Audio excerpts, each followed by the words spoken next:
here's Rosie. And me. Oh, wow, it's not? I'm not. Hey, honey. Yeah? Have a granola bar. Thanks. You fucking whipped me with the granola bar. Who does that? Yeah, we don't really, like, you know... We're taking it easy today. Rosie's... Yeah, we're relaxing with you. Yeah, and we're gonna do, like, some tier makers, and, you know, we've got a few ones in mind, but feel free to, like, throw them at us. You know, y'all know what we're about, but, you know, I don't think we can really do, like, really spicy stuff on Twitch, so, like, try to keep it, like, sort of sane. So, you know, stay tuned for an inevitable Picardo stream. Oh my god. I think we've done, like, waifu rating before. Probably, where, like, people sent me waifus. Yeah, and feel free to do that, too. Fuck it. We're going pretty freeform with this. Like, yeah? Throw a waifu at us. We just, you know, we just want to relax, but also, you know, kind of still, you know, do our Rosie things. So, you know. Yeah. So yeah, what are we doing first? Well, how about we do that FF tier maker? Just like Final Fantasy games? Yeah. I've already, you know, posted mine, but we can... I wonder if there's like a recent one that includes 16. Fighting Fantasy! This is all sorts of BS. Same summons. Right here. It's just, yeah, that's not gonna work, is it? Wait, all Final Fantasy games. Where is it? Oh, spin-offs included. And it's got 16 right on the cover. Yeah. Alright, now we're talking. We don't play most of this shit. Yeah. Alright, 1. Oh, shit, Get your jokes out of the way now. Haha! Joke! Joke! So, honey, it's your stream. What do you think of Final Fantasy 1? I didn't play it that far. You like it a lot, though. I do. I would put it in A, because I can just sort of vibe with it. It's not hard. It's not long. I make my characters. I start, like, you know, imagining, like, oh, man, who are these people? Like, what are their dynamics? Like, I don't dislike it. It's just I've never gone that far. Because it's like, you know, you save the princess, you knock Garland down, you go across the bridge, you fight some pirates to get a ship, and I think that's generally as far as I get, because I'm just kind of like, yup, this sure is FF1. We are obviously... Oh god, it's looping. We don't want to listen to Dave's theme all day here, so we're just gonna keep going with this NES playlist. Actually, let's just... Oh. I can see what we're listening to.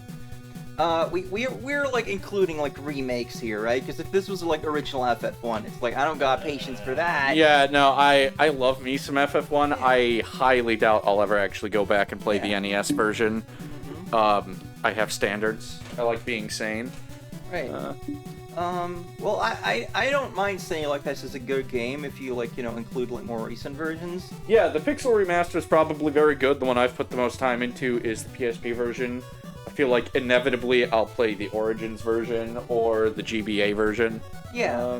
What I'd like to do at some point is like stream this game, Pixel Remaster. Yeah. And then like do like a custom sprite edit because people have like mods for that, and like use like our FF14 characters. That would be really fun. Yeah. Alright. To ask Ethan Woolley. Yeah. If you want to be in on that. Yeah, so we're just gonna start with this, and then, you know, if I decide later, like, oh, you know, actually there's like a lot of really good games, I'm gonna put this here. Yeah. We'll just decide as we go. So the order here is a little funny, because I don't think 10-2 is the follow-up to Final Fantasy 1. I'm down for going in order. Yeah, so that's what I was gonna say. Yeah. Although, I think there's like some Nomura bullcrap where like 10-2 is a prequel to 7. No, it's not. So, Final Fantasy 2. Right, hang on, I'm kind of looking up, What Final Fantasy 2 is? No, like, what I used to, like, where I would put it in my other tier maker, hang on. I thought this is so out of order.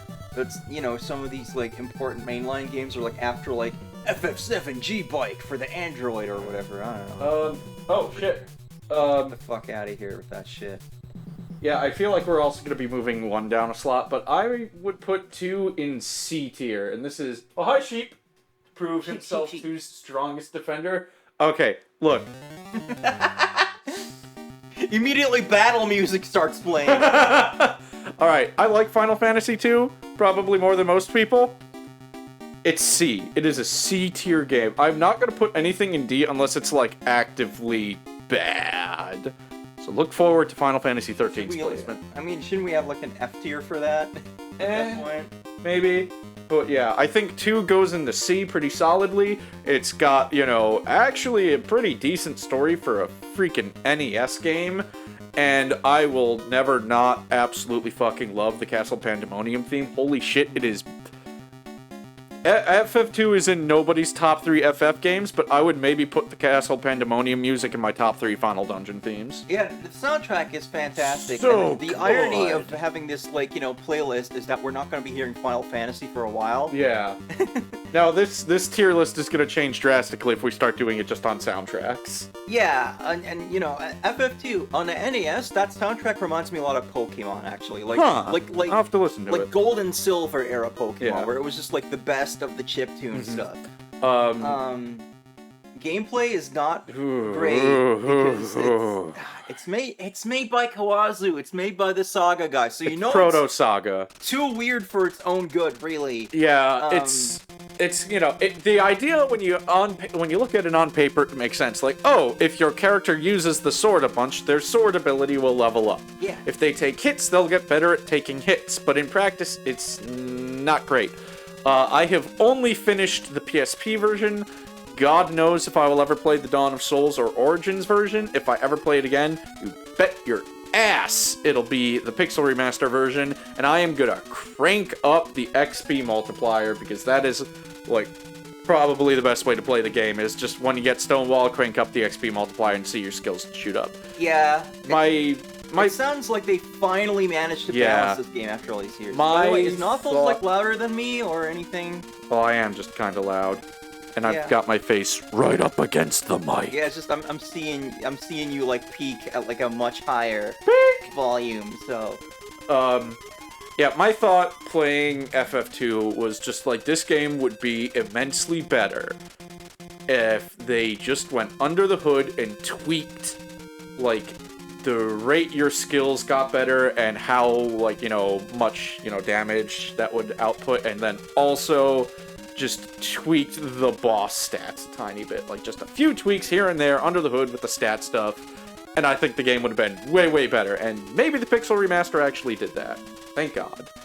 So yeah, FF2, C tier. Yeah, it does sound like the Pixel Remaster had some other, like, weird bugs with regards to, like, status effects and shit, so I hope that's been fixed. Yeah. I have a bit of a soft spot for 2 because when I was first getting into Final Fantasy, you know, like, 9 was the first game I ever saw. I played some of 7 and 8 and was like, this is great, but I'm bad at it because I can't read English very well. And then, you know, like, eventually, like, you know, emulators became a thing, and I could, like, access games before 7 as a European for the first time. Music sounds like a bug on my phone speakers. That's your own problem, Cheap.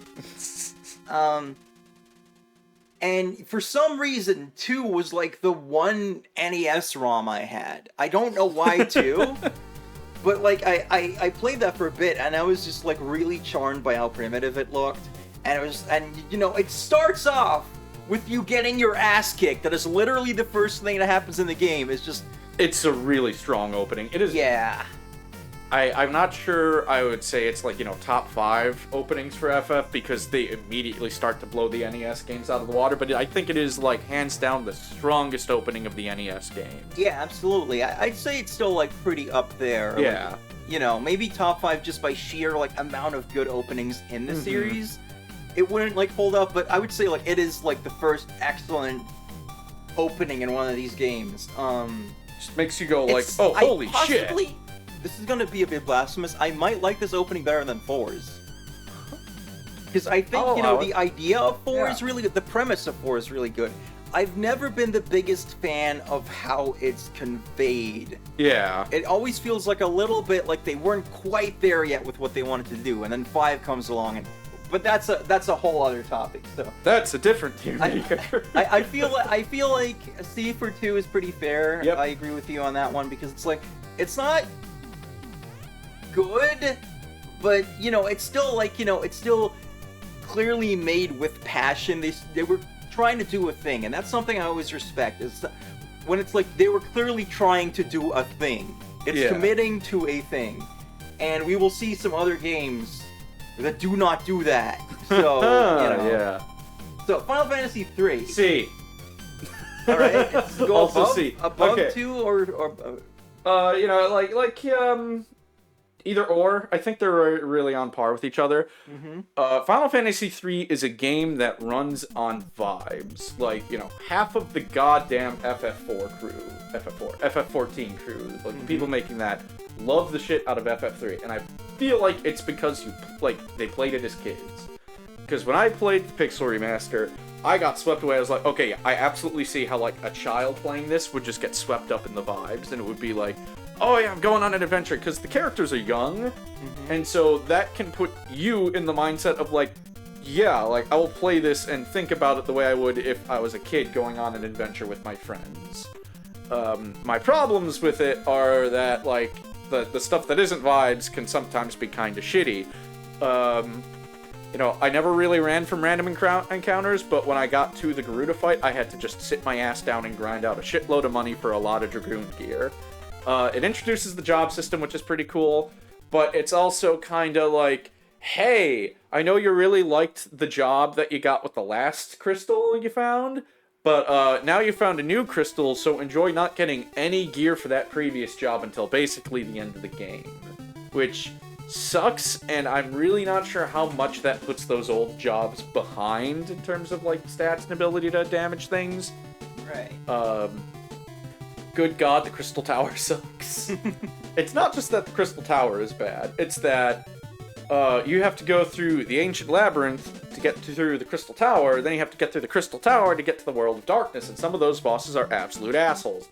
Like FF2, if you're gonna play this, get the Pixel Remaster version, because there is so many quality of life changes that make this a lot more bearable. Namely, when you go to the World of Darkness, at the spot where you fight the 4 mini-bosses on the way to the Cloud of Darkness, after you kill them, there's a crystal there. If you touch that crystal, you get a full HP, MP restore, and all dead party members come back.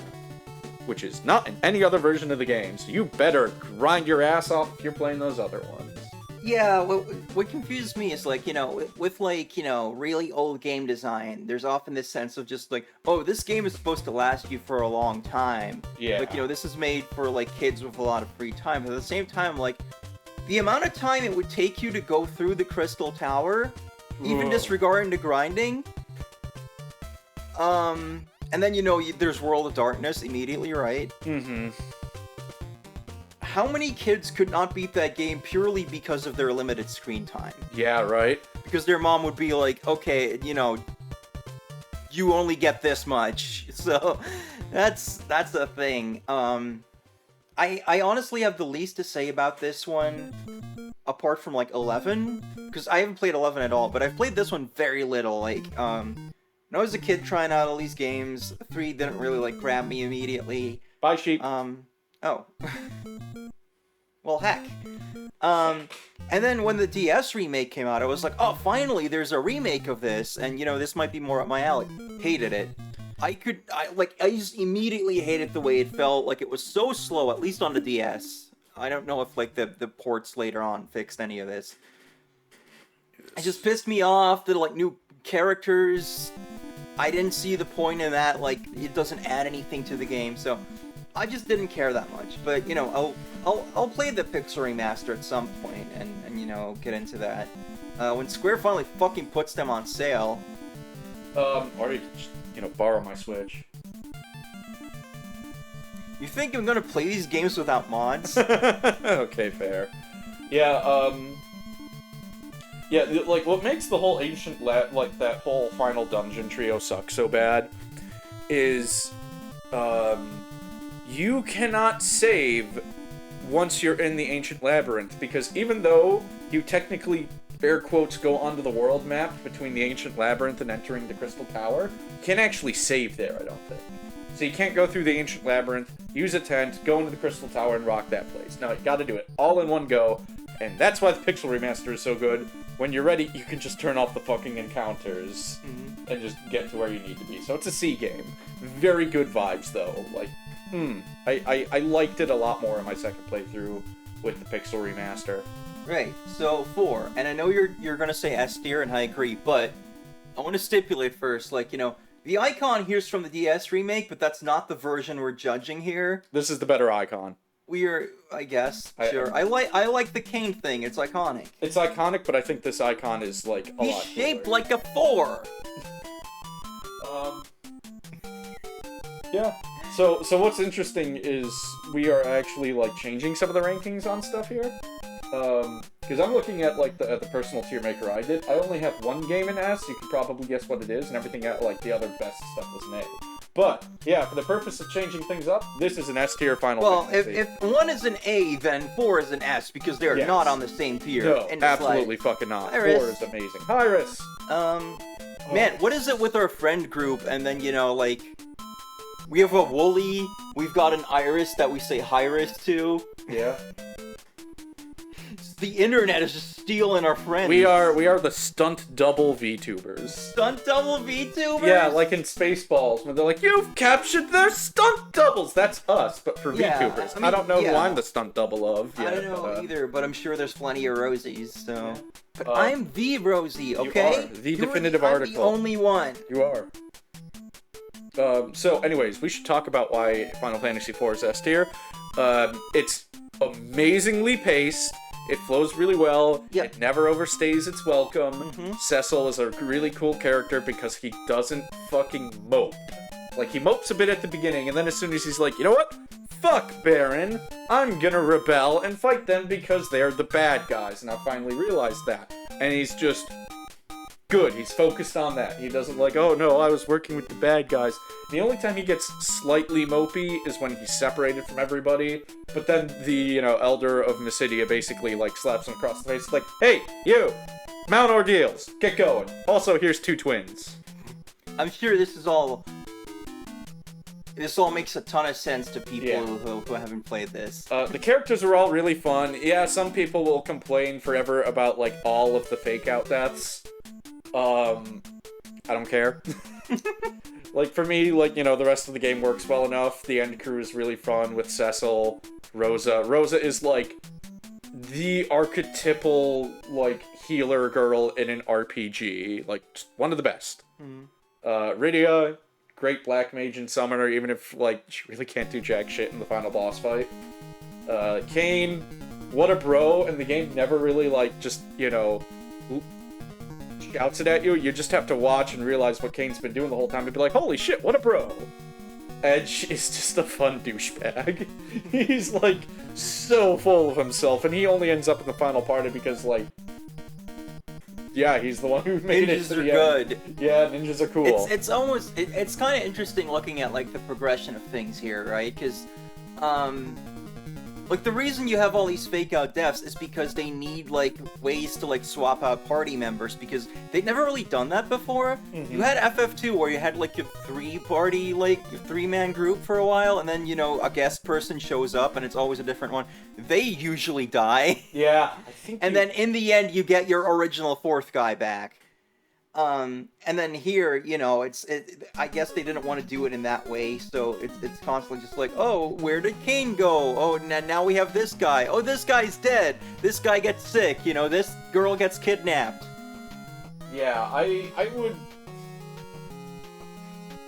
part of me wants to say that FF4 introduces the first truly great Final Fantasy villain, but the Emperor is really fun because he's so over the top. He's so over the top, and he's also really, really good at what he does. Like, he dies, and then picks a fight with fucking Satan, wins, takes over hell, and then comes back to finish the job. And he's like, surprise! I died, bitch! And it didn't stop me. Golbez is awesome, though. He rocks every scene he's in. He shows up, and you immediately know he's a boss. He gets an awesome fight that will actually challenge you, because it's a scripted fight where everybody but Cecil gets KO'd. Cecil gets put down to basically 1 hit point, then he gets healed, and another character comes in to help. that's when the actual unscripted boss fight starts, except 3/5 of your party is still fucking on the floor with 0 hit points. So you have to not only get them back up and heal, but you also have to, like, fend off whatever Golbez is doing. It's a great fight. Yeah, here's the thing I like about Golbez. Excitingly not Golbez himself, but the way the story used him. By the way, if you hadn't noticed yet, we're gonna spoil the fuck out of some of these games. Yep. So, yeah, there's that.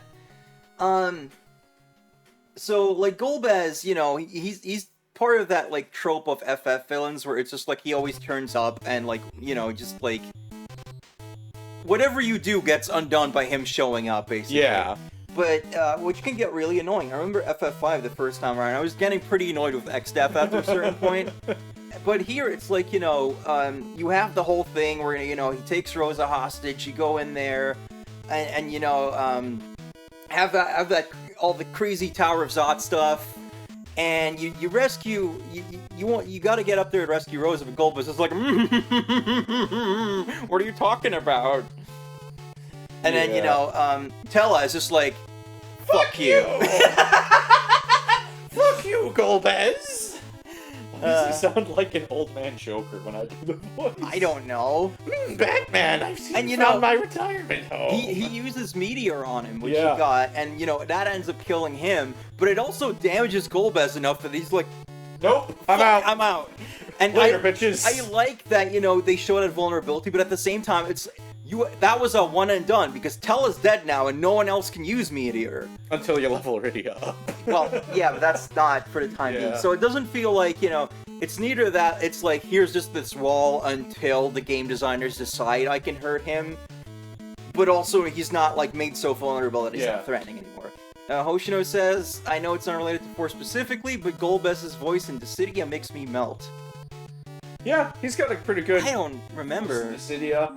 What's really fun about that is, like, going off of, like, the Amano artwork for the After Years, he is apparently quite the hunk underneath the armor, too. Like, his armor is not big just because, like, he is ripped underneath. Does Dissidia, like, use the same voices from, like, the DS remake? I believe so, yeah, because, Gary Lowenfeld as Cecil and all? Yep, and then Liam O'Brien is Kane. Yeah, Golbez is such a... Yeah, I have not finished the 4 remake because it's hard. At least on the DS it is. I know they add, like, more difficulty options in the ports of that. Yeah. But I do like it. It's really charming because it really kind of feels like, you know...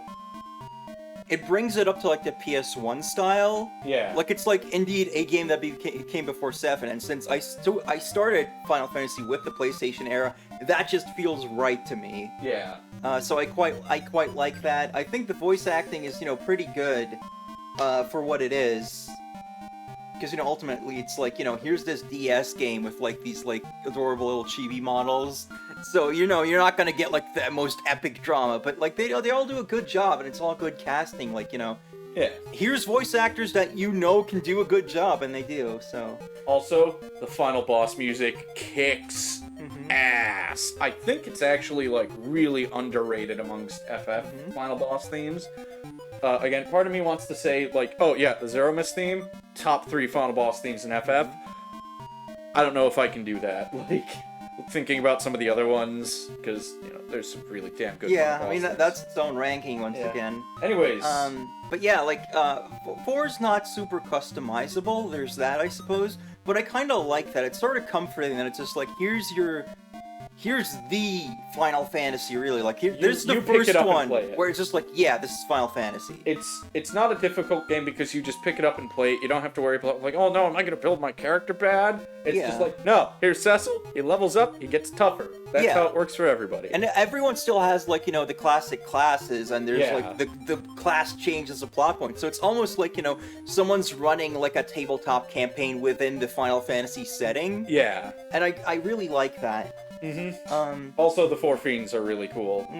Shout out to Rubicante, who's absolutely just like, hey, you're cool. You want to fight? Sure. Hang on, you look a little hurt from the dungeon. Let me heal you up before my boss fight. Alright. Yeah, let's move on to 5. 5. A tier. I love 5. I love 5. It's up there for me. It is. At the same time, I feel like I can't put it in the S tier because there's just some other, like, absolutely sensational stuff in there. Yeah, like, you know, we reserve the right to, like, move these around as we go a bit. 5, I love 5. Oh, it's so good.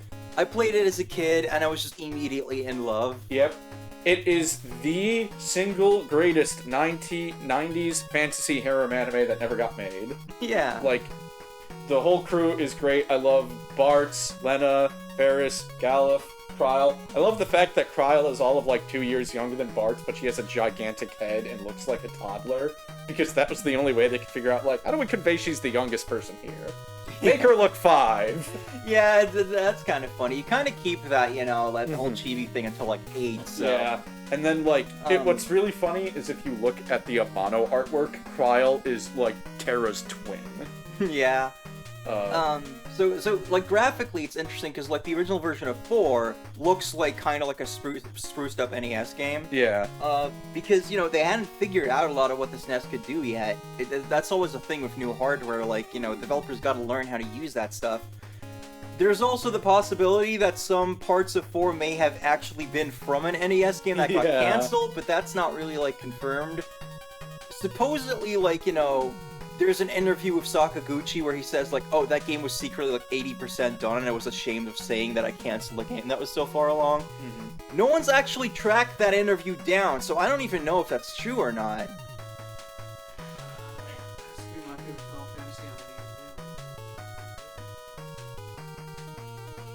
Yeah, 5 is a really charming game. Yeah, like, because, you so know... funny. It's so, like, it's laugh out loud funny. I like, that's what I was gonna get to with the graphics, because it's like, now they know how to SNES, so you've got, like, way more of just, like, the characters moving around and making funny faces, and just everything just pops. It's so vivid. It's... The music as well, because, you know, music is always excellent in Final Fantasy, especially, like, Uematsu era, and... I feel like, you know, SNES and PS1 FF games kind of have this specific sound, right? You can, like, easily recognize it from the instrument usage, but this one is still, like, kind of unique because of the specific samples that they use a lot, like the way the drums sound. The French horn is all over this, which really makes it feel like an adventure movie. Like, it really just makes you, like, I've heard that described as, like, Spielberg Zemeckis, and I think that's a good descriptor for that. You just put the Back to the Future theme in there.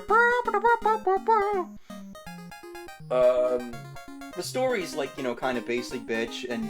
But it's good. It's a very basic story, but they do it really, really well.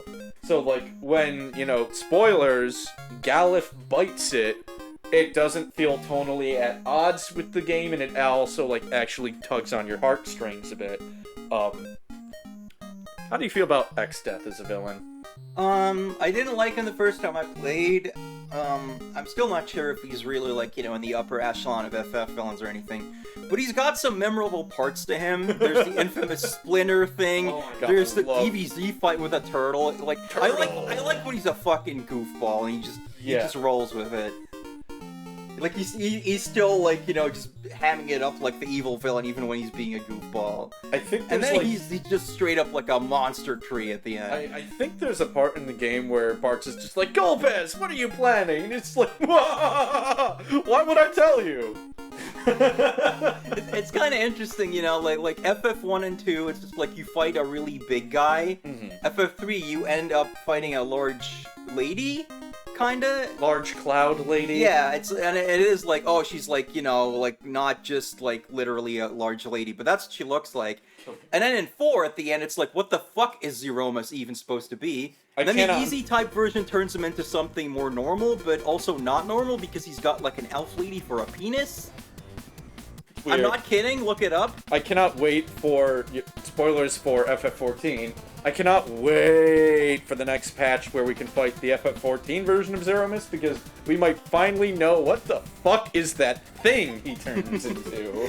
Yeah, but then, you know, X-Death, he's just like this massive tree. It's crazy. God, his final form is so cool. Yeah, Gilgamesh is just like awesome. I think he's like the first great like sub-boss. Yes. Because it's like he's so memorable with like the shit he says. He's got his own theme song. Yeah. That is just like one of the great FF songs now. I love when he shows up to fight you with Excalibur. It doesn't work, so he has to like whip out a bunch of other shit. And then that comes back in FF6 as well. One other thing about FF5 that's really great that we haven't touched upon yet. Holy Christ, the job system is so good. Like, I wasn't a huge fan of the job system in 3. I fucking love the job system in 5 because you can snap that game in half and it's not hard. I love that it's like customizable. Like, it's not literally just like you put on these clothes and now you have this. Yeah. Like, you can just like train those skills and then use them elsewhere. Like making, Mystic Blade, like leveling up the Mystic Knight job so then I can just put Spellblade on fucking everything was awesome. Mm-hmm. My original plan for Ferris, which it turned out I couldn't do, was to have her level up Mystic Knight to get like the elemental like blade attacks. So she hits and it like hits this flare. Then I was gonna make her a Dragoon, so it would be like an elemental jump. So it would be like a flare jump, and then I learned you can't do that with spears. So I ended up just making her a ninja, because that seems a fairly logical place for a pirate to end up. Right. But yeah, you can snap that game in half. I love that outside of fights, they're in their normal, like, quote-unquote iconic outfits. So now I just choose to believe they go through, like, a transformation sequence for every fight, like... Bartz and Galif and, maybe Ferris are gonna do, like, Kamen Rider or Sentai changes, but Lena absolutely magical girls her way into her job clothes. Like, that's what happens in my head. What are you smiling about? Doing a little visual gag over here. Yeah, it's great. I also... We were talking about, like, the vibe of the game, right? And how, like, it still works when it gets more serious and everything. And I think that's like, that's something I really love in, like, old anime, where, I grew up with certain anime, and there was, those shows always felt like they were, like, like, a bigger deal. They were a little more mature, because they didn't talk down to kids. And so you could have, like, these really sad moments in there that everyone remembers, or, like, where it gets, like, really scary, but not that it was always just, like, this, like, dark and depressing or always scary. Like, parents were okay with those shows because it wasn't, like, constantly that kind of thing. And then a lot of, like, stuff that was made in the US, like, it would either just be like, oh, this is full-on comedy, or, if it is, like, something with, like, more of an action or fantasy edge or something, it would often just honestly be a little moronic, because it just felt like it's like, oh, here's the thing of the week, we gotta fight the thing. It wasn't like my thing, and then, anime just did that better, and FF5 does that. Like, it hits that thing. Yeah. It's like it's not the deepest thing in the universe, but hey. Should we move on to 6? Yeah. Alright. There's no way I can, like, rate this game without being biased. I love 6. Yeah. I played 6. Some of my feelings initially were mixed, but once I got into the groove of it and got past the fucking floating continent, Jesus Christ, that was a miserable experience the first time through. I still feel bad about that stream. Mm-hmm. I think it's really good. I can't wait to, like, replay it. I feel like I just need the right time to replay it.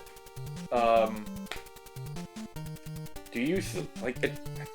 You're gonna put it at S tier, aren't you? I would put this at the top right now, because this was, like, When I think about the opera scene and the gameplay of just, like, using the Magicite and, like, all the character stories, like, Celis waking up in the world of ruin and throwing herself off a cliff, and just everything in that latter half of the game, I'm like, it can't be anything but S. And, when I go back and replay it, I'm gonna know what I'm in for, so, I'll enjoy those early parts a lot. Yeah, the game really, like, it's got balls. Like, it is dark. Like, I can only think of, like, one other Super Nintendo that was just, like, going, like, this is on what platform? Excuse me? Yeah. And, even in the US version, which did censor some stuff, like, most of that stuff is intact.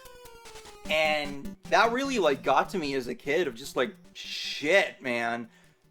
like, at the end of the Phantom Train when Cyan has to, like, let his family go, and he's just, like, standing there. Mm-hmm. It's like, fuck, that still gets to me. Yeah, if you're talking about the fight against Kefka and, like, the tower, like, yeah, that's a really cool fight. Part of me is just like, what the fuck is actually happening here in the world of the game? But part of me is just like, yeah, never mind that. I'm gonna have Terracast Ultima 4 times in a row.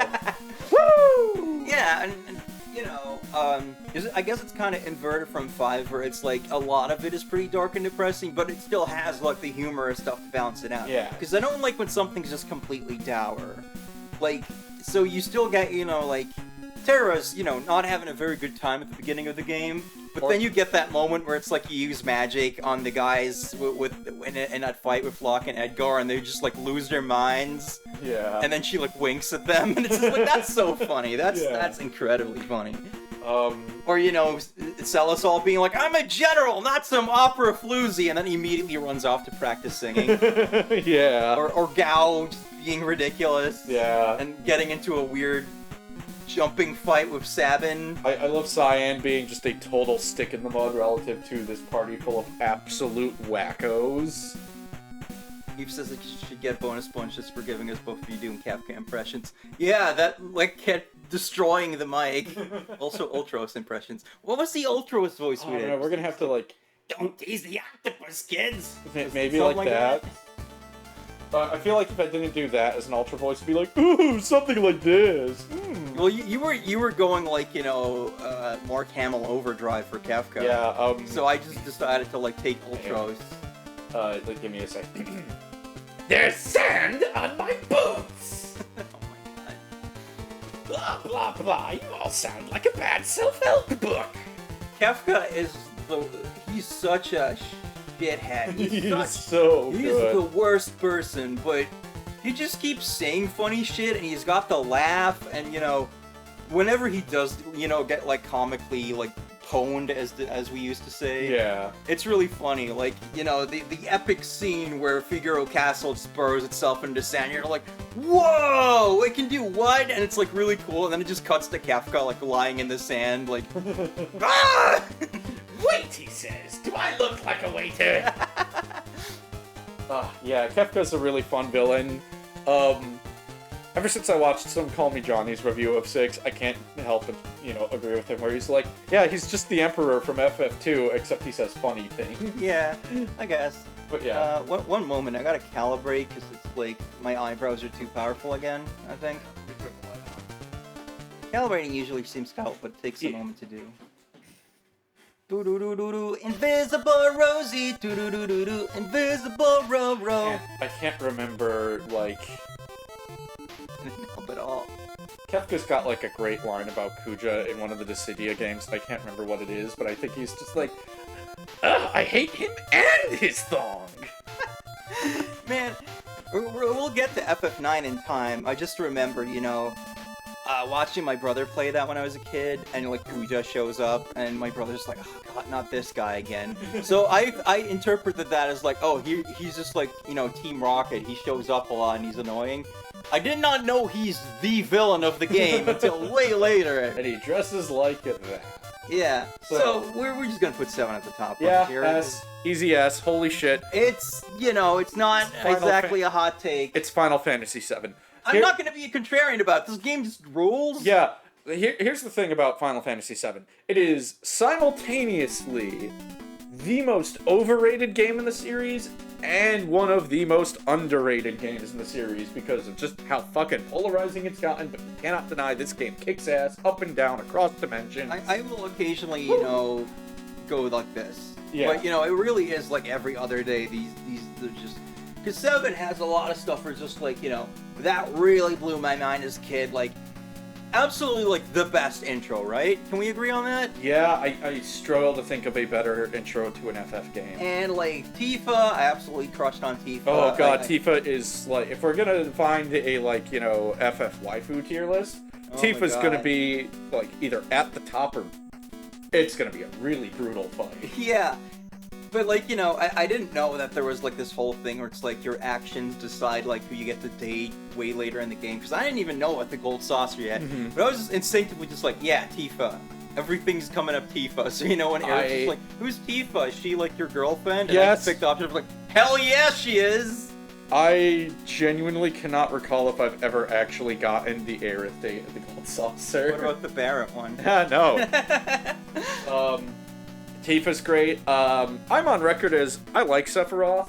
I think he's a good villain because he is such an asshole the way Kefka is. Because he's like, Kefka's like a cartoon asshole. Sephiroth is just like, he's like a way kind of smarmier asshole because he knows he's telling Cloud stuff that is just absolute bullshit. He's doing it to mess with him. Yeah. Because when you find out what actually went down between Cloud and Sephiroth at the reactor years ago, you're like, oh, wow, he never got over that. Sephiroth has just been stewing about that. I kind of love villains who are, you know, they're intimidating, but then ultimately, like, you can just see that there's, like, certain things that they are very sore about. And even in the newest game in the series, we see this, and I kind of like that. Like, I hate that...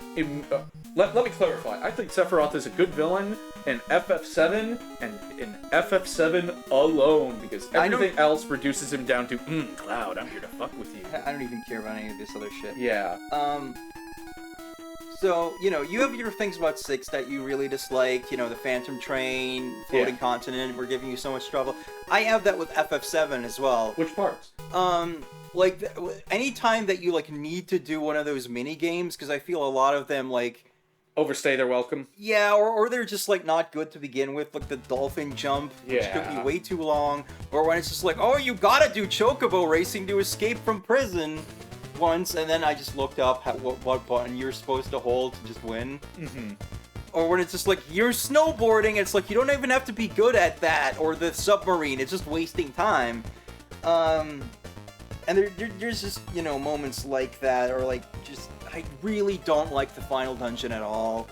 I think it's annoying. It goes just a little too long. The actual fight against Sephiroth is like, okay, we all know the meme of, like, his attack that takes forever, but it's really annoying when he keeps doing it.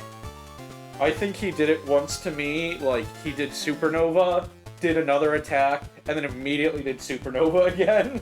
I was just like, you asshole! So, you know, you can say, like, you know, some Final Fantasy final boss might be too easy, but Sephiroth is just like, God, I don't even want to do it, man. I get there, so... I like it. I do get wrapped up into it. I love the fight against Bizarro Sephiroth, where if you set it up the right way, you get to use every single party member. I think that's really cool. I think it could have been done better. I think it's really cool, though, and then, you know, I'd say for Sephiroth, One-Winged Angel is fucking iconic, and I love just, like, you know, the screen goes black and then bum, bum, bum, bum, as it, like, comes in. Yeah. I don't like Ketchy. I think he's really annoying. I don't think he's funny, especially because, you know, he keeps doing goofy shit during really serious moments, so it almost seems like you're supposed to bring him along specifically if you want to clown on the game or something. The weird thing with Ketchy is that, you know, the man behind the curtain, Reeves, is so much cooler, and I'm just like, can we just have him? Because he'd be funny, because he'd be the adult of the group, being pulled around by all of these absolute messes that is the FF7 cast. Speaking of which, the whole cast is fucking great. Like, except Ketchy. Yeah. Sid is like a... Sid's a douche in this game, though. He is an asshole. I feel like they are going to heavily adjust him. Like, he's still gonna be just like a foul-mouthed, angry man. But they are going to sand off some of the really, edges. You know... If he does not say, sit down and drink your goddamn tea, I will be a little annoyed, though. Yeah, like, you know, sometimes it's funny just having him, like, not take any shit, but then... There's other parts that are not really super acceptable in one of your hero characters, and they don't really address that, and, you know... Can we talk about Shinra? Because they start off, like, incredibly intimidating, and it's one of the things that Remake actually does well, of just making them look like complete assholes. Yes. And then Sephiroth kind of takes over the plot for a while, and you just kind of chase him down. And then, you know, you've got the Turks, who are you know, kind of, they're sometimes intimidating, sometimes as goofballs, but then they're just goofballs for a long time. For me, there's precisely one intimidating Turk, and it's their leader, whose name escapes me at the moment. Like, the moment Elena shows up, it's just like, oh, your threat level has plummeted immediately. You know, I always like the moment of, like, going up in the building. Yeah. That's so cool. And Cloud's just like, shit. Especially because, you know, then it just, like, smash cuts to everyone, like, arrested. Yeah. It's just like, well, shit. The Shinra execs are, like, hilarious cartoon supervillains, which we now know is absolutely realistic. Yeah. Rufus? What do you think of Rufus? He's not, like, a huge factor for me, because he's just kind of there to be like, but, you know, like, I was kind of going through, like, the thing here, where it's like, they have the Turks for a while, who are being goofy, and then Palmer shows up for a boss fight, quote-unquote. But then when you actually, like, go back to Midgar, and there's, the, you know, there's a lot, like, weirdness where, like, you've got the whole sequence where it's, like, they're the most intimidating because they attempt to gas Tifa live on TV. Yeah. But then shortly after, it's like, we've got this big robot! Oh no! Yeah. I like Rufus because, like, he is the only sort of, like, well-put-together person in the Shinra group. Like, because he's not, like, you know, a laughing goofball like Heidegger or, like, a bitchy idiot like Scarlet. Mm-hmm. And normally, I would not count, like, anything in Advent Children as you know, being for or against the character. But I fucking love him in Advent Children, where, like, the Sephiroth remnants show up, and he, like, stands up out of his wheelchair, and be like, oh yeah, I've actually been fine. And also, I've got the Genova thing you're looking for. And, like, the Sephiroth remnants freak out, because they've been calling, the Genova Peace Mother, and Rufus is just like, a good son would have known. And I'm like, oh, you absolute bastard, that is an amazing moment. Yeah. And then there's Hojo. Yes, holy What shit. the hell? Which is another one of those weird things where he's, like, so crazy that he's, like, terrifying. Yeah. But then there's the part where you just find him hanging out on the beach. In his and lab everyone coat. is just like, oh, it's Hojo. How about that? And even Aerith just doesn't, like, care. He's just like, yup. Yeah. It's that guy. I love the gold saucer date. I love when you, like, you win the prize of being in the play, and it's all like, Princess Rosa's been kidnapped, and Tifa gets to play the part, but then the whole thing goes off the rails, so she doesn't get saved by Cloud, which is her thing she wants. Yeah. Which is like, what the fuck? Man. And I do love that, you know, like, you look at Tifa and Aerith's, like, designs and classes, and you're like, oh, this is the tough girl, and this is, like, the nice healer girl, and then it's like, no, actually. Those personalities have been inverted. Yeah. Oh, man, and the music's great. Mm-hmm.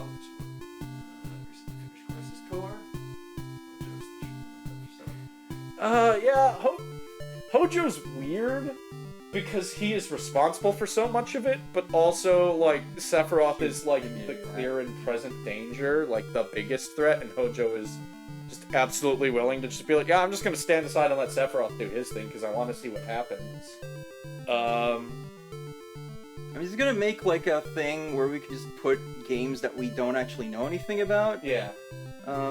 For example, we haven't actually played any of these, like, FF7 spin-offs, right? Like, what am I even looking at? I can't even read that.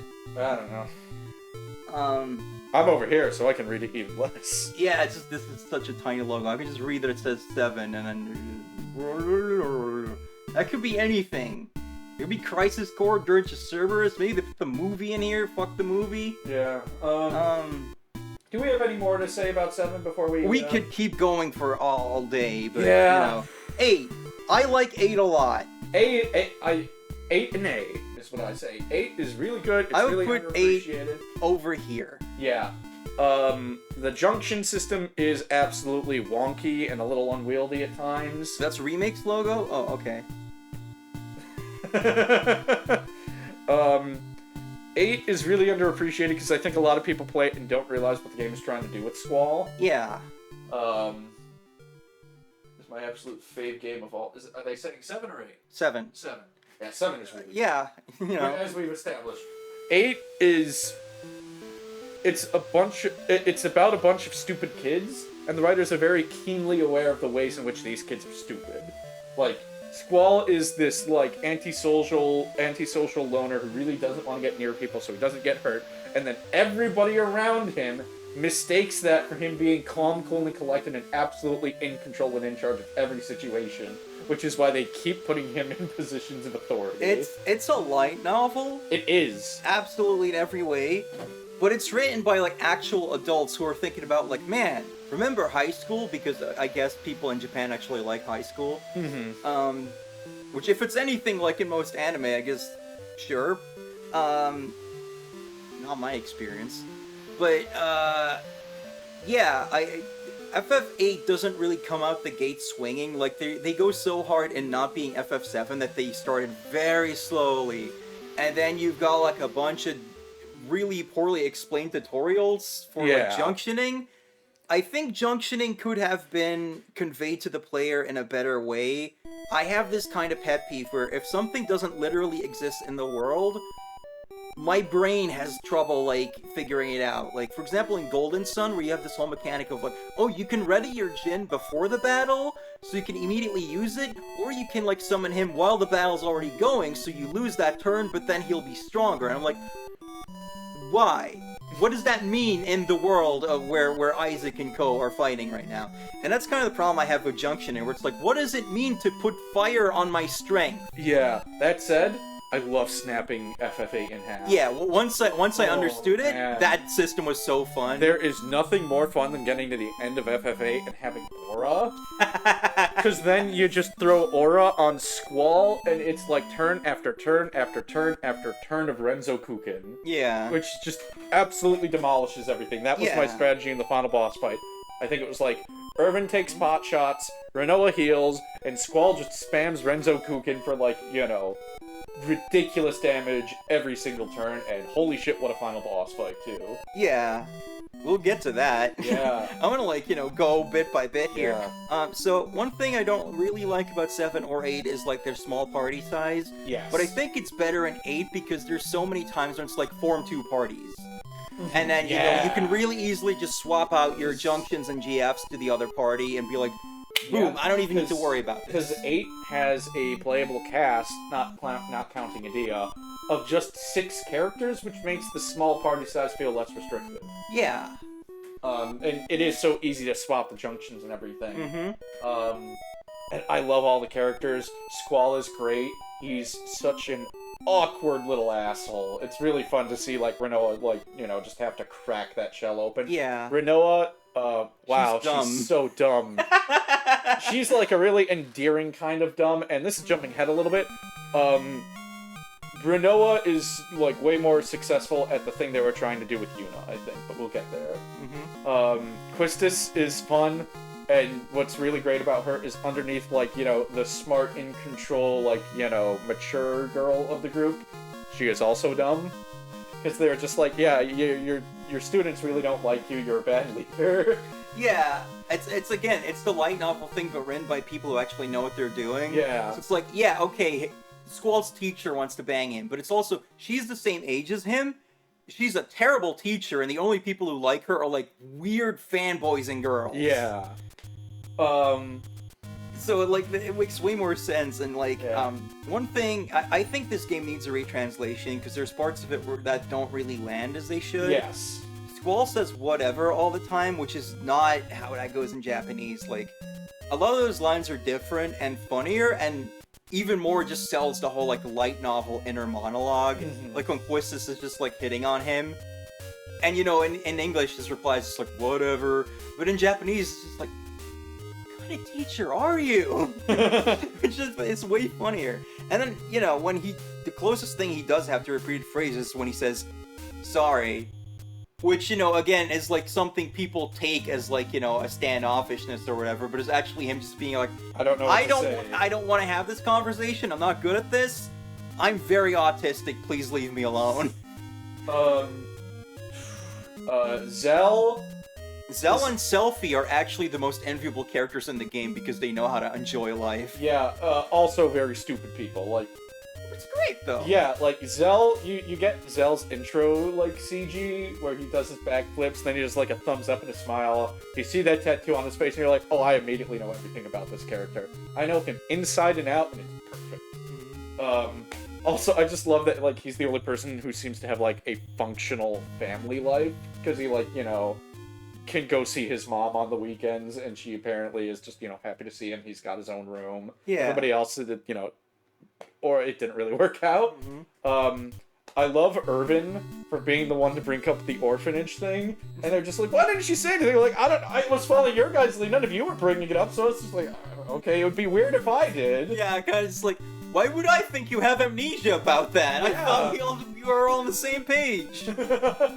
The orphanage thing comes the fuck out of nowhere, and I'm still not sure I buy the whole, like, using summons gives you amnesia thing. Like, apparently it is somewhere in the game, like, buried in some optional, like, flavor text.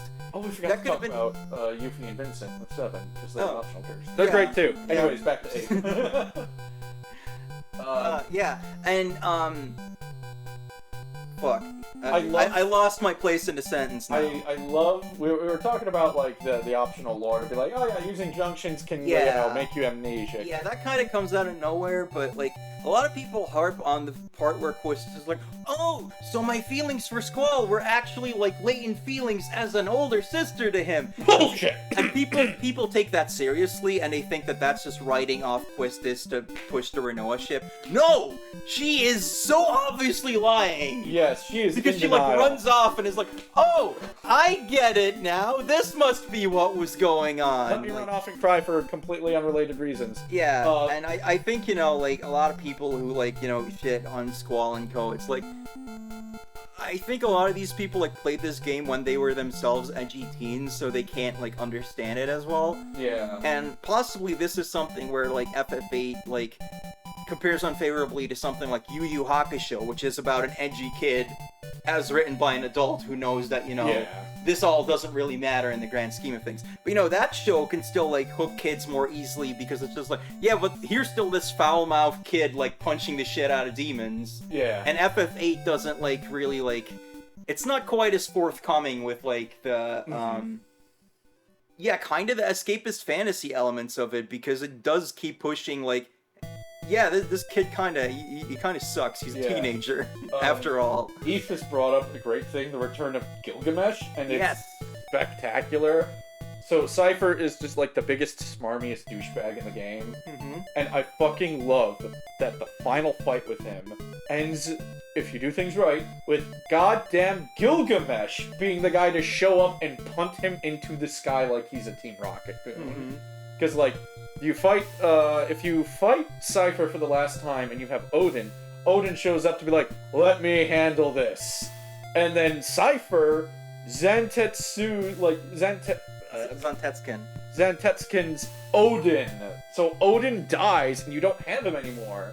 And the sword flies off and lands and someone's like, oh, what's this? And picks up the Odin sword. And then you get, like, 6-ish turns or whatever. Fighting Cypher, during which time you really shouldn't be, like, actually attacking him. You should be drawing aura for all it's worth from him. Yeah. And then Gilgamesh shows up and one-shots him, and that is it. Cypher is out of the game until the epilogue. Yeah. And I cannot describe the joy that Gilgamesh is the guy who clowns Cypher harder than anybody in this game. I love that Cypher and his goons are so toony. Yeah. Because, like, Cypher, like, he wants to be, like, the dragon, basically, to use TV tropes terms for a moment.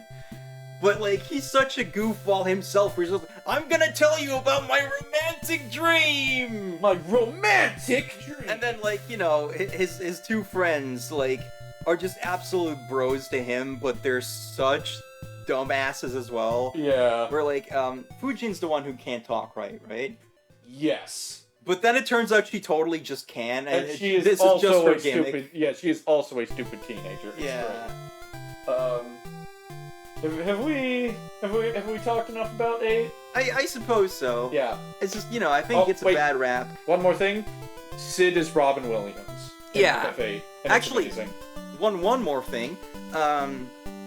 This is the second time that summons have been central to the plot, kind of, right? Because in 6, obviously, espers were super important, but that was played very seriously. And then in 8, they go crazy with them because, you know, that's the kind of game it is. So you get, like, insane shit like Doom Train, and of course Gilgamesh shows up, and then eventually it just gets to, like, Alexander and Eden, where it just takes, like, 5 hours to do the animation.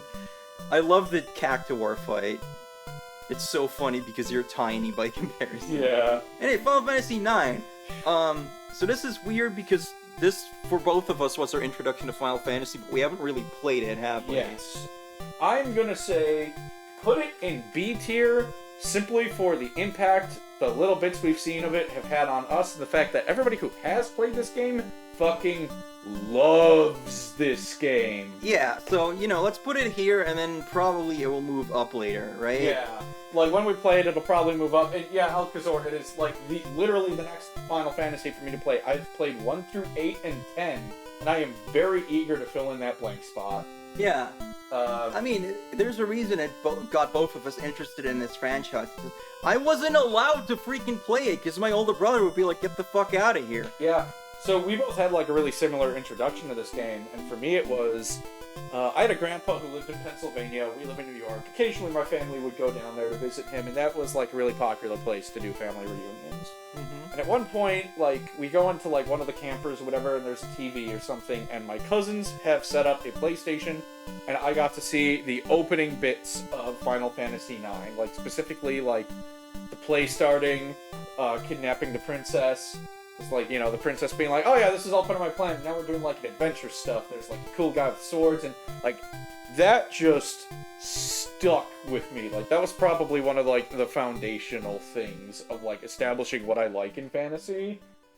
And just that stuck with me, and it wasn't until years later where I learned about Final Fantasy IX and was like, oh my god, that's what that was! Holy shit! I still have to fucking play it. Maybe I'll play it after I finish Lunar. Maybe I'll get really impatient and just play that. Yeah, I mean, I gotta play it too. Yeah. So, the first time I saw it was, like, my cousin had a PlayStation, and he had the game, and I recognized it because I'd seen TV commercials for it, which, you know, TV commercials for games weren't, like, an uncommon thing in my country, but, like, that was the first time that it really just, like kind of struck me as, like, you know, this thing that's stuck in my head. Because there's, like, tons of other game commercials where it's like, I look them up on YouTube and I'm like, oh shit, I remember that. Like the Mario Party commercial where he gets arrested. And, like, I saw that recently and was like, oh shit, I remember that. That was funny. But it's fucking Mario Party, so, like, you know, that doesn't, like, stick in my brain. And with FF, it was just like, well, I don't have a PlayStation, so I don't really need to pay attention to this, but you're telling me I can go on adventures with, like, a tough princess? I like this. I'm into this. Yeah. Yeah. Yeah, I feel like FF9 was Sakaguchi being like, you know, I'm on my way out of the, like, you know, actively making games. I'm gonna make a present for me.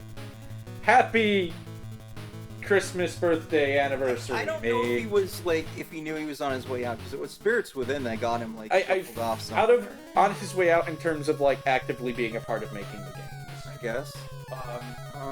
But now I always think about the Prosody skit where it's like Sakaguchi being like, I like 9, of course. And then Prosody's like, well, you heard from the man himself, and then gives him all these dollar bills. Yeah. Shall we move on to 10 so yes. I can really piss people? I'm gonna put it in C, personally. Really? I would put it in B. Now we've got a dilemma. Tell me why you think it's C. I recognize that it was, like, this milestone thing,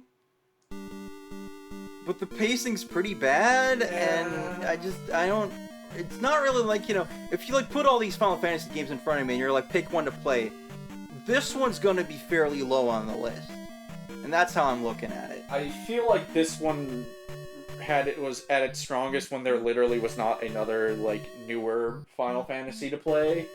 Because then it was, like, you know, a graphical powerhouse, and it still looks very pretty. This is an incredibly pretty game, no matter what version. Yeah, don't get me wrong, like, 10 was another, like, big childhood impression, because, like, you know, like my brother and I had our ways to play PlayStation 1 games. That's how we got into Final Fantasy. And then we pulled our, like, you know, birthday and Christmas money to buy a PS2 together.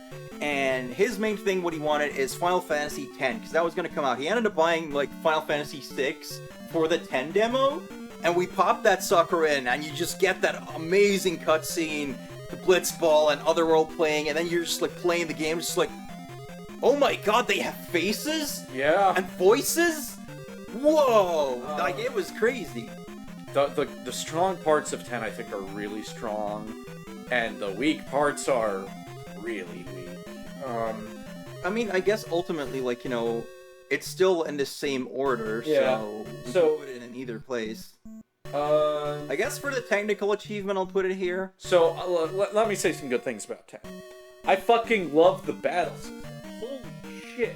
Like, playing that for the first time, and then just being like, oh, I can change party members on the fly in a battle, and they can still take a turn? Oh my god, this is amazing, and now I'm mad they didn't do it again. I really loved that. The sphere grid is really cool. You can do some wacky stuff with it. However... Leaf is waiting for the Nautilus walk around. We'll get there. For most of the game, let's say, you know, 2/3 of the game, the boss fights are really good. It's just like, you know, they've got their weird gimmicks, you can address them, but mostly it's about, you know, doing damage and also keeping yourself alive, managing your resources, that's good. And then the last third of the game, it's just like, I hope you like puzzle bosses, asshole! Because there is one strategy to beat this guy, and you're gonna fucking like it. So, like... I can't remember which boss it was, but that was like when I started getting really pissed off, because, and then I had to look it up, and I was just like, oh yeah, here's the one way you're gonna beat this guy, unless you just ridiculously overlevel. And then it started annoying me, because I was just like, I like it better when the bosses are about, you know, managing the resources you have, and not just figuring out, like, you know, the right key to open the lock. Stuff. So that's the problem with the gameplay. The other part of the game, the other big gameplay problem I have, when you get to the end and you get the airship and everything, like, you know, has opened up, you might think like, oh, it's a Final Fantasy. I want to run around and get everybody's ultimate weapons, and, well, I hope you picked up a bunch of side items and completed a bunch of optional minigames when you were at that spot going through the game, because now there's a bunch of unavoidable fucking super bosses in the way, and you have to fight them. Like, that annoyed the piss out of me. I didn't even try fighting the dark summons, or whatever the fuck they're called. Because I don't want to deal with that. Like, maybe one day I'd like to go and get some, like, ultimate weapons, some ultimate limit breaks, whatever the fuck they're called in 10.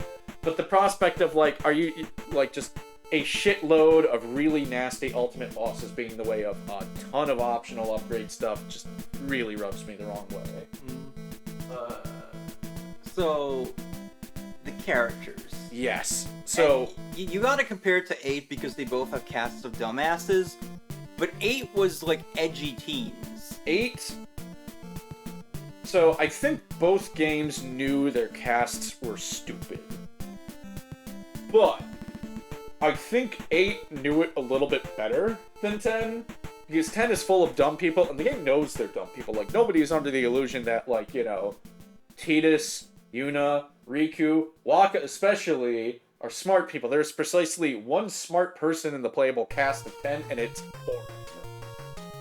Auron. Like, you might think Lulu is a smart person, but then you realize, oh, in the next game, she's gonna be, like, married to Waka and pregnant with this kid, which means she looked at Waka and was just like, yeah, I want that guy. I'm like, wow, I can't imagine being stupid enough to think Waka would be a good idea for a date. The thing is, 8 plays way more into the fact that these characters are dumb, and, like, the dynamic works better because it's like, for most of the cast, you have Squall being, you know, the one who's just like, oh, Jesus Christ, whenever they do something dumb. Yeah. But then, meanwhile, you also have Quistis and Renoa relentlessly clowning on Squall. Yeah. So it balances out, and in 10, there's not really, like, you know, that person. Like, the closest you have to a sane person is Auron, but he is too busy, you know, being a booze hound to, like, you know, clown on anyone. And also, he's just like, I know, like, at least one of these people needs to die for us to win, so I'm just gonna keep quiet about Yeah, and then, still he has his moments of just like, where it's just like, why did you not step in at this moment? Hello? I liked that, like, there is, like, a bunch of information he doesn't withhold. Like, as soon as, like, Tidus meets him for the first time in Spira, Orin is immediately like, Sin's your dad, here's what's up. And I'm like, oh, I thought that was going to be a big late-game reveal. Instead of just, like, Orin immediately being like, here you go. Yeah, it's FF10 also is kind of like, it sets itself up way harder to be a thing. Like in 8, like, the romance between Squall and Renoa works for me because they're both such, like, stumbling idiots. Yeah. That it ends up being pretty cute, but 10 is immediately just like, listen to my story. And then they have, like, everything! They have this incredibly, like, Seymour! lavish sex scene, and it's just like, yeah, but they're so stupid that it almost doesn't fit for these characters. I would believe it a lot more. I would believe it a lot more if it was any previous Final Fantasy couple, honestly. Yeah, and it's weird because also, like, in the context of the game, I like Tidus. He's never going to be my favorite Final Fantasy protagonist, but, like, his personality and what he does in the game and what he goes through, I'm like, yeah, it all makes sense, it all works. It's just, like, there's just something about it where I'm just kind of like, wow, what a fucking moron you are. And then Yuna is just, like, also kind of dumb. Yeah. And then, yeah, the voice acting really doesn't help. Most of these actors are not good. I will say the good actors would include Tara Strong, obviously. Easily just the best performance in the cast. James Arnold Taylor is... he can do it, but he's, like, hampered by the game, and we'll get to that. Yeah. Auron mostly sounds good because he doesn't have to do all that much. Mm-hmm. And then when he does have to emote, it completely falls apart. And then it's just like, I do not want... Like, I don't know what the fuck John DiMaggio was given for direction. I don't want to hear Wakka's voice ever again. Yeah. Lulu sounds like she's asleep. Riku is the best voiced person in the main party. That's what I said. Oh. And Kimahri exists, I guess. Yeah, the worst blue mage in Final Fantasy, by the way. The other person who I think just has absolutely spot-on pitch-perfect voice acting and directing is Seymour! Because Seymour looks like a smarmy douchebag who would talk like this. And then you hear him speak in the game, and he does talk like this. He's just such a god. It's like they do a good job of making you hate him. It's just that I don't like hating him. I just want him to go away. Yeah. Also, Eve, I've read your comment. It's funny. Yeah, I like that. He's like, yeah, you'll probably win, so I want to be rich. But yeah, like the infamous thing about this game's voice acting was, at the time, the whole directing voice acting for games wasn't really a thing yet. So you get the same issue as in Sonic Adventure of, like, you don't get to see the scene, you're just gonna have to say the line and hope it works, and it needs to be this exact length, because if it's not the exact same length as the Japanese voice, the game will crash, and there is nothing they could do about it. So anytime you hear Yuna say yes, and it just sounds like, yes, it's because height is like a much shorter thing, and they couldn't have that trailing S sound for yes, so they just had to, like, cram it in there, and that's why you get so many lines where Tidus just is motor mouthing off. This is all your fault, everything! Because he wasn't allowed to say it slower, because the game would crash. I have two things about Seymour, right? Mm-hmm. I think his design would be improved immeasurably if somebody took a pair of scissors and snapped off the stupid air antenna on the side of his head. Immediately it looks a lot better. Second, if I'm remembering this correctly, he shows up in, like, Theater Rhythm, or whichever FF game Sheep was playing. And apparently, according to Sheep, he shows up and all of the other villains immediately fucking clown on him. And I love that. Like, he shows up and the other FF villains like, what are you talking about, you wimpy little dweeb? Get out of here. Do you have anything more to talk about? Yeah. Well, one more thing about the voices. The script translation is bad. It's really funny that, like, you had, like, the early era of Final Fantasy where, like, no translation in a game was good. Ted Wolsey comes in, does his thing. It's really charming, but people have to point out, like, oh yeah, no, there's all these mistakes.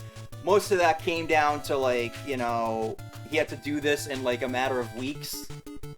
So there's gonna be mistakes. Some people don't like some of the, like, flavor choices he made. And then, you know, he leaves, and FF7 has some issues here and there, you know? It's got some fucky shit. I don't really agree with the notion that FF7's translation is terrible, which seems to be, like, a thing people think. There's, like, a whole fantasy retranslation. I never had any problem understanding what was going on. And then FF8 got, like a real translation team, man, and that carries forward into 10. So people are all like, yeah, that's when it got good, and the guy in charge of those translations is like, yeah, this is when it got good. It didn't, because 8's translation wasn't good, and neither is 10's. There's this one line, right, where, like, you know, there's the scene where they all get captured, and then they get thrown into, like, the aqueduct or whatever, and, you know, the religious zealots are just always like, praise be to Yevon, right? Yeah. And then, you know, they throw Tidus in, and then, you know, Tidus gets this narration line. Praise be to Yevon. That's what I would say. If I was a follower of Yevon. It's like, yes. What the fuck does that mean? Right? It's like, beef jerky. That's what I would have bought if I was at the grocery store. But I looked this up because I was like, there has to be something to this line, right? And it turns out that in Japan, the line that the zealots always say is, a gift from Yevon. And Tidus is kind of like, you know, bitterly reflecting on that idea of like, oh yeah, if I was like part of that religion, maybe I would have been like, oh yeah, it makes sense for me to be like, you know, executed right now. Mm-hmm. And that, which, you know, that's like that makes sense. I don't know what the fuck is going on in the English version with that. Like, why did they even like change the line to that? Who knows? And yeah, the Tidus laugh is funny, but that's because it's supposed to be. Yeah, like, there's a reason it cuts to the other characters being like, what the fuck is he doing? Yeah, it's because he's being an idiot. And I don't understand why this is such a, like, look at how bad this voice acting is, because I know exactly why people, like, you know, they all know that scene from the Spoonie review. But even in that, he shows the context for the scene, and all that he's trying to make for a point is that he doesn't like listening to the tone of Tidus' voice. So even Spoonie, who is responsible for a lot of bad takes about 8 and 10, you know, he didn't actually say, like, this is why the voice acting is bad. Yeah. Anyway, that's that game. We haven't played 11, so we really can't say anything about it. I am told it was, like, genuinely a groundbreaking MMO, like, was considered, like, you know, just a top-tier MMO. Unfortunately, a couple of years later, something called World of Warcraft came out. Now on to 12. We haven't played 12. I've played a bit of 12. Oh. I thought it was pretty good. I don't think the whole, like, pretend you're playing an MMO thing works all that great. But yeah, I think it's kind of underrated because I think most people just don't really know what this game is. Yeah. It's obviously not the, like, you know, big milestone achievement of 10, so I guess I'll put it below that. Maybe once I, like, replay it in full, I will, like it more than that. Yeah, with 12 on my personal list, I have it in C, specifically because I haven't played it yet. I think it looks fun. You know, maybe it'll stay there, maybe it'll go up when I finally play it myself. I have the Switch version, because it just, I was like, yeah, this just looks and feels like a game I should have on my Switch, instead of, like, the PlayStation. Yeah. I have a tough time with battle systems where you're not directly in control of things. And 12 kind of has that, where it's like, you know, you select the commands and you, like, have your menu Kingdom Hearts kind of commands for your teammates. Mm-hmm. But you're still kind of just waiting for him to, like, decide that he's gonna strike again. Which is the same issue I have with Xenoblade 2. Where it's just like, just let me press the button and slash him then, or, like, you know, give me, like, a command, like, ATB kind of thing. Yoshi P's like, I got you, fam, eventually. Yeah, and, you 4 games later.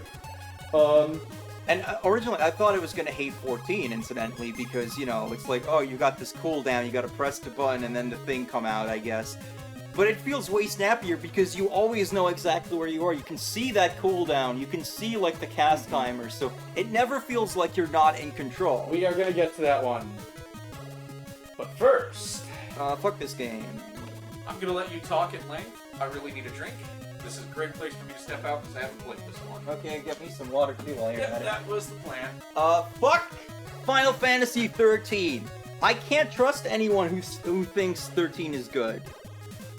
Like, straight up, because this is barely even a video game. And this was like the first time in my life that I paid, like, you know, the full retail price for a video game. Was just like, wow, I just wasted my money. Because I really wanted the next FF to be like this big thing. I wanted to like it a lot, and like, you know, the marketing was really like going in hard on it, and it's just like, what the fuck happened here? This is one of those things that can only happen at a company like Square Enix, where there's like apparently infinite money, but it doesn't require, like, you know, management to be any good for a product to come out. Because, you know, they put so much money into like the graphics and everything. There was this ill-conceived idea of streamlining the JRPG by just removing, like, towns or really just a world. Because you're really just walking forward all the fucking time, and occasionally you might run into, like, some sort of treasure sphere or, like a tablet with a shop on it. Don't forget the fact they also removed most of the story. I'll get to that.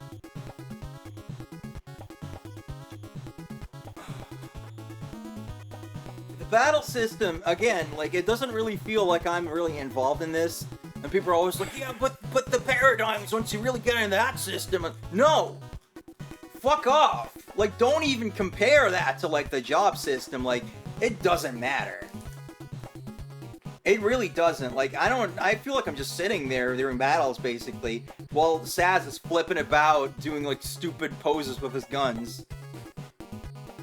And yeah, like, the story is basically incomprehensible unless you go to, like, in-game Wikipedia and read about it, and even then, it's just like, for fuck's sake, don't come up with a bunch of stupid jargon to explain, like, concepts that should be a lot simpler. Like, I really hate it when it's like, you know, here's a story about vampires, but they call them something else.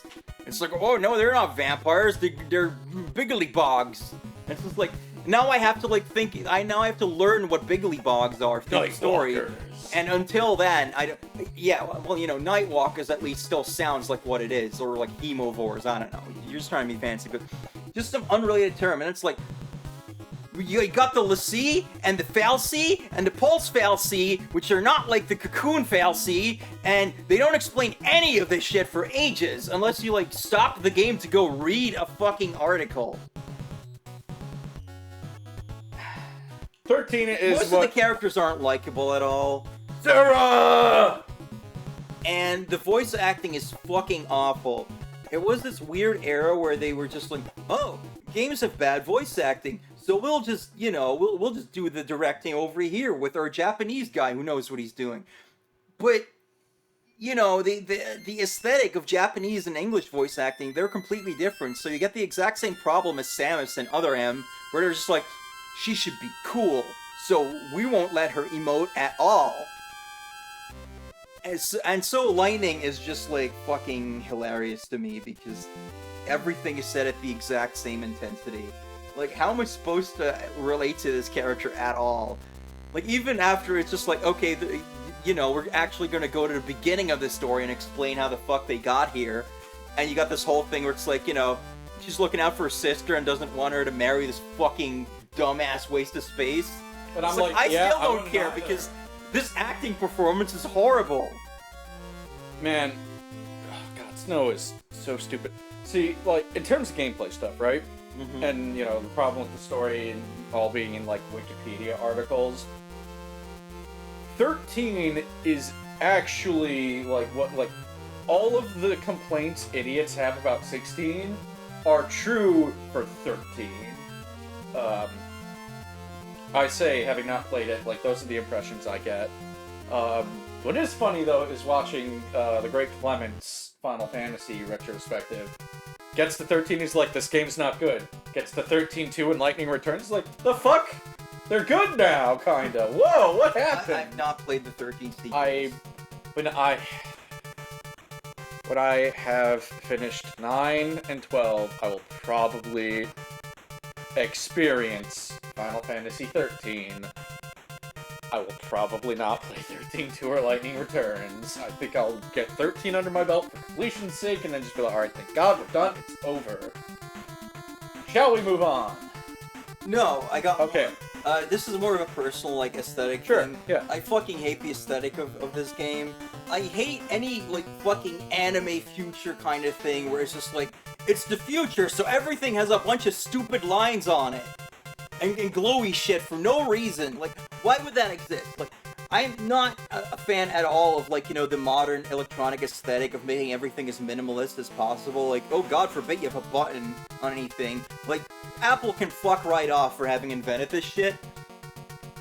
But what the fuck? What are these lines for? Why does everything need, like, glowy bullshit on it? Like, this doesn't do anything except make me annoyed. Like, so many games and like the fucking like PS2 era and PS3 era specifically seem to like have that sort of aesthetic. And it's always like you go to a game and it's like, oh, it's the ruins of the fallen civilization who had future shit, and then it's always the fucking lines. Always with the lines, the glowy lines, then the circles, and it's just like, and it's like. You need to, like, when you do sci-fi, you need to think about, like, how did people get to that point that you're depicting? And that doesn't feel like it's, like, anything. It's just like, whoa, shiny. I hate it. Final Fantasy XIV is good. Oh, holy shit. Give me 1 second. I don't know. This is just 14 as a whole, right? This icon? Yeah. Okay. 'Cause I didn't know if they were going to be like, oh, actually, A Realm Reborn is over here. Because it's not like we wouldn't know anything about 1.0. Yeah.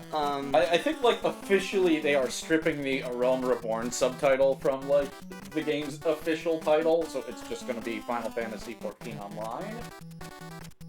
14 has lines. It does, but they're not in that much of the game. Yeah, it's only for Alleg and stuff. Which, you know, is this one place, and Alleg was fucking stupid, that's why they exploded. Yeah, and you know, when you go to the fucking floating Allegan city, I don't remember what it's called. Yeah. That was immediately, like, my least favorite area in all of Heaven's Work. It's just like, fuck this. I don't mind because it's, like, all contained. It's just like, Yeah. it's not the whole place, it's just like, ooh, it's seasoned. Yeah, most of the game doesn't look like that. Like, you know, a lot of Final Fantasy games, I think, have really good, great aesthetics, and, you know, if they put, like, the line zone in fucking 10, I guess they kind of maybe did with Xanarkand, I don't know. Yeah. But still, it's such a minor thing, and it's like, the rest of that game's aesthetic is great, I really love it. Yeah. It's not something you see very often. No, we didn't even talk about it. I fucking love the aesthetic of 10. It's different. It's like, what is it like, you know, South Asian? Is that what it was? Whatever. I'm probably wrong, but yeah, it looks beautiful. Mm-hmm. Back to 14. Oh my Jesus Christ, this game is amazing. It's fun to play. I think story is maybe the best in the series by the end. I love it a lot. I haven't played in a long time though. Like, I let my subscription lapse because I don't know. There's still like I think the sheer scope of it makes it like impossible for me to put in S tier because there are going to be things where I'm just like, nah. Like, inherently that's gonna happen. So I cannot put it in S tier. It's S tier for me. I'm putting it in A tier because it's like, yeah, it is very good. It has made me feel things. I very much like swooshing about as a samurai or a red mage. Oh, those are such fun I like jobs. being cat girl. I like collecting dumb shit. Yeah. There's a lot of dumb shit left to collect. Oh god, and it just keeps growing. Like, Yeah. You know. Yeah, we gotta get you, like, Stormblood mounts at some point. I will come back to the game at some point. Yeah. You know, what kept happening was that, you know, like, I would need to renew my subscription, and then shortly after I would have a period of not wanting to play the game, and then I'd have that money wasted, so I'm just not gonna do anything until I'm just like, fuck yeah, I want to get back into this. Probably around the time they start announcing some more cool shit. Yeah, the next expansion. Yeah, and then I'll get hyped and, you know. I would love if we could catch you up. The really funny thing is, like, I'm in Shadowbringers, and, like, Shadowbringers and Endwalker were, like, you know, I was watching Knuckles play that, watching the story, and just being like, holy crap. Yeah. Like, video games can do this? That's allowed? And then now that I'm there myself, I kind of feel like I already like experienced it too hard, so I couldn't like just like rush through it the way that I wanted to. Which is a shame because there's like some optional fights that are just really really fun to do. Yeah, no, I'll definitely come back to it. It's just a matter of time. So we should talk about the characters a little bit. Yeah. I'm going to go a little left field here. Instead of talking about the Scions immediately. I'd mentioned Kefka and Sephiroth. FF14 with Stormblood kicked the door down and was just like, alright bitches, here's better modern Sephiroth. And it worked. Like, Xenos is the better Sephiroth now. And then they were like, alright, now that we pulled that off, stand back, we're about to do better Kefka. And then they did that too. Holy shit, better Kefka, like, has a monologue at one point, and I'm like, I feel seen and attacked. Because he's just, like, got a great bit where he's talking about, like, some problems he sees, and is like, and it make, like, there's all these things, these contradictions, they make me want to scream, but I know for a fact everybody else has no problems with it. And then I start to think, maybe I'm the crazy one, and I'm like, oh god, ouch. Yeah. Oof. Yeah, and Walker it's about depression. Yeah. They somehow put this in an MMO. I still don't know how that happened. God, like... It punched me in the stomach a bunch of times. Yep. There was a point where I just had to kind of leave the room and go think about things for a while. Yeah.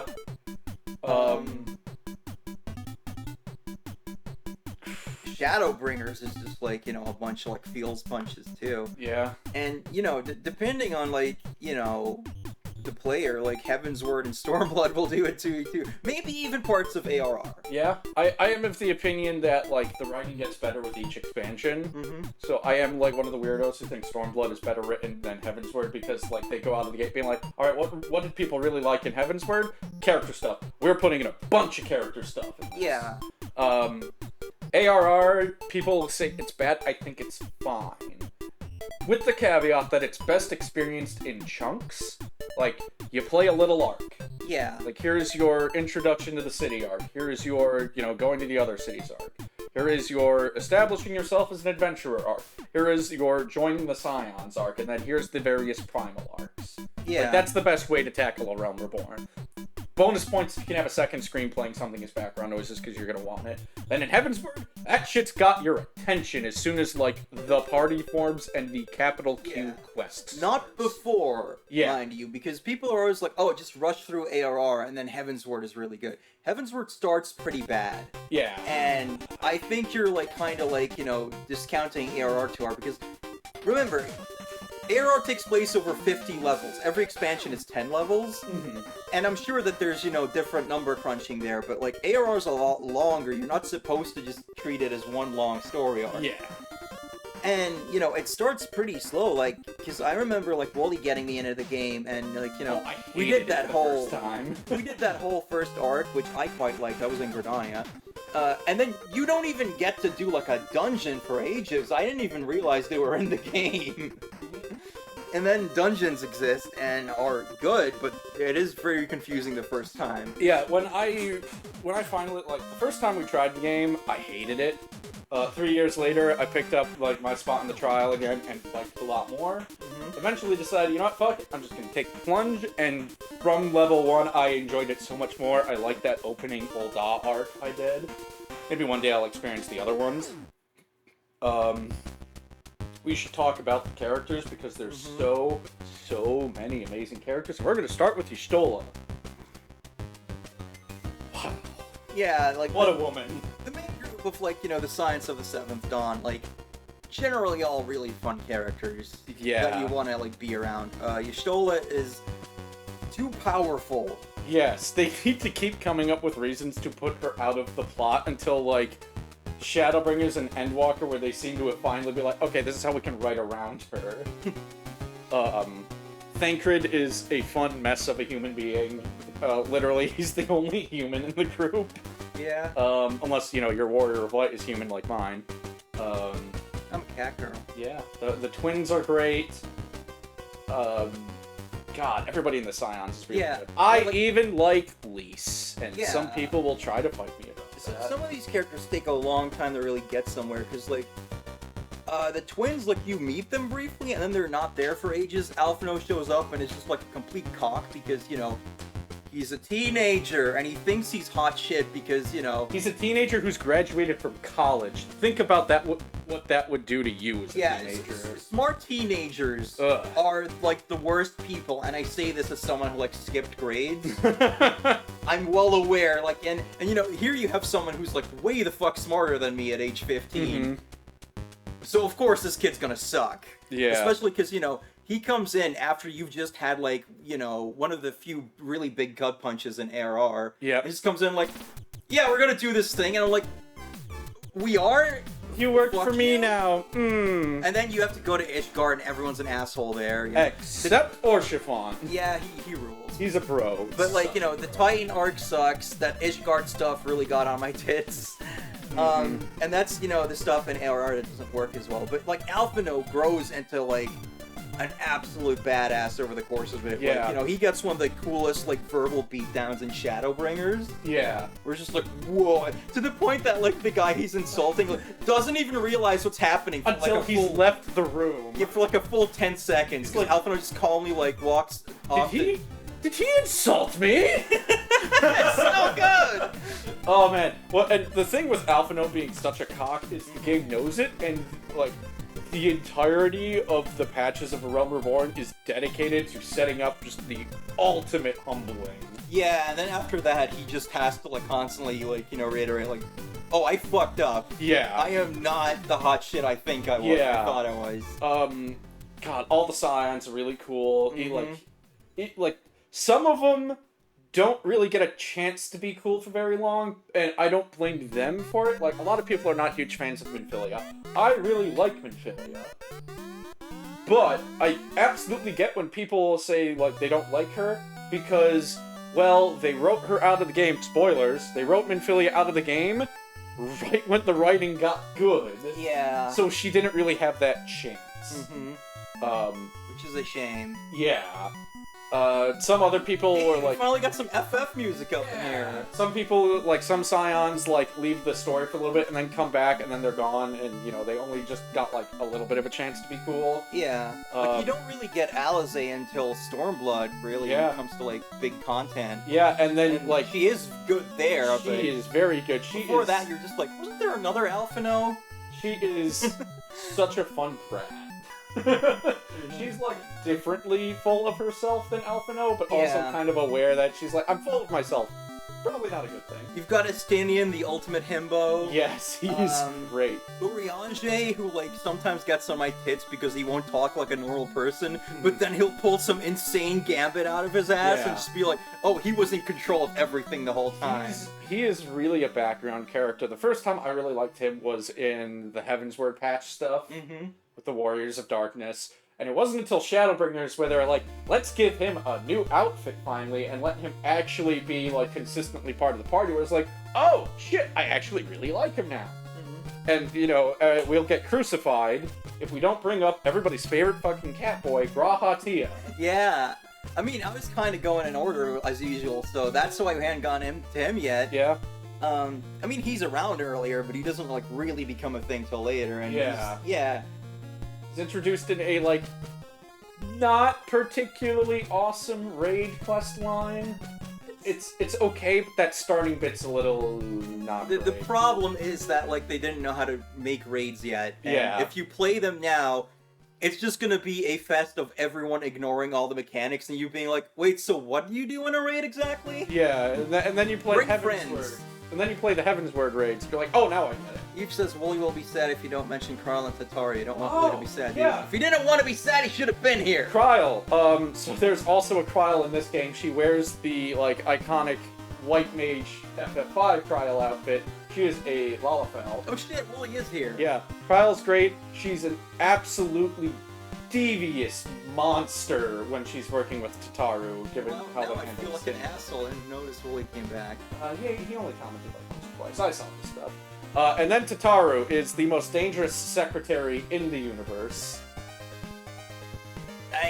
Okay, so this is another one of these, like, rosy things where just ignore this is me.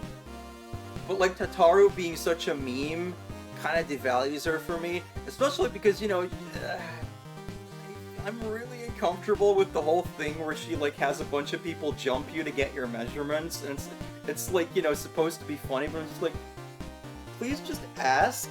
Yeah. Why is this? I don't like that. But that's me, okay? But yeah, good. I love that on the end locker poster, she's just, like, in the center. Yeah, like yeah, she's the hero of the I'm story. the leader. Yeah, it's, you know, and do you have any more character stuff? Because you could, like, go through every freaking expansion and be like, oh yeah, Orshifon is awesome. I want to... Orshifon is awesome. Azale is awesome. Bosetsu is awesome. Yes. I want to, like, take a moment to specifically shout out Aymeric, because he's introduced as the Lord Commander of the Temple Knights of the Holy See of Ishgard, and that is normally a string of words that make you go like, oh shit, this guy's gonna be such an asshole. And then he shows up, and he very politely is just like, okay, here's what you want, here's what I want, here's what we do so we both get what we need. And here's why I can't give you everything you want right now, even though I fundamentally agree with it. And he's just very polite, very straightforward, very direct, and I'm like, oh shit, this guy's cool. And then he only gets more cool as you go through Heavensward. Like, he learns, like, the dark, secret history of this nation, and he's immediately like, alright, we gotta tell people, this shit can't keep going. Just, like, immediately, no, like, you know, oh no, what do I do? He's just like, oh yeah, no, we're gonna just do the right thing. Yeah, Heavensward walks this, like, fine line, like, really well, where, like, there's a lot of stories where you could have a thing where the player immediately, like, catches on, like, oh, this shit, like, this person's evil, there's gonna be these problems, and then Heavensward manages not to make it seem like the characters are dumbasses for, like, not, you know, immediately, like, catching on and dealing with all those things. Yeah. Like, it feels, like, fairly realistic in, like, how these problems are handled, and, you know, whenever, like, some fucking twist happens to make you go like, oh, god damn it, you know, it still feels really earned. Like, you know, there was even a little bit of me during Heavensward that thought, you know, spoilers, the Pope might not be evil. Because it would be too obvious. Well, that, and also because, like, you know, you enter the city, Alphino and Tataru get accused of crimes they didn't commit by extremely overzealous, you know, big deal knights. Mm-hmm. So you beat the shit out of them in tribal combat, get them cleared, and then the Pope, like, invites you, and he's just like, I'm really sorry about how they got treated. They got overzealous. Our bad, you guys are fine. Oh, by the way, the evil sorcerers came to me and offered a deal, and I took it. Because I figured it's better to have them thinking I'm playing along than, you know, having no idea what the fuck they're up to. When the time is up, I'll let you know, and we are just gonna drag them into the light and do what we should to, you know, the evil, mysterious conspiracy sorcerers. And I was like, oh shit, okay, he just came out and said it. Maybe the church, maybe this guy won't be evil. And then when Aymeric is just like, yeah, hey, Mr. Pope, we gotta reveal the hidden history, and the Pope's like, yeah, we're not gonna do that. And I was like, okay, alright, he is evil, but yeah. Yeah, Hien is really cool. Oh, yeah. Because what's fun is, Stormblood, you start trying to liberate Alamigo, it doesn't go well, so Alphino's great plan is just like, alright, here's our plan. We're gonna go to we're gonna go to Doma and try to liberate that from the Empire, to split their forces. I have no plan beyond we're gonna go there and liberate it. And it's just a series of, we're gonna show up and hope to God somebody else has a plan. Yeah. And that keeps going until you get to Hien, and Hien's just like, alright, cool, I have a plan. We're gonna do X, Y, and Z to liberate Doma. And then it's like falling dominoes. Like, Hien knows what's up, he's, like, got this shit locked down. Like, it's kind of a fun subversion of the whole, like, you know, white savior trope, because you show up, you have absolutely no fucking clue what you're doing, and you have to go to, like, the resident, like, you know, indigenous leader who's just like, yeah, no, I know what to do. I will happily use you as a very big stick. That's cool. Yeah, just a bunch of really cool characters. Like, by virtue of being in an MMO, this just has, like, one of the biggest casts in the series, and there are just so many amazing characters. Oh, right. We haven't talked about him yet. Emmett. Emmett Silk may be the best Final Fantasy antagonist.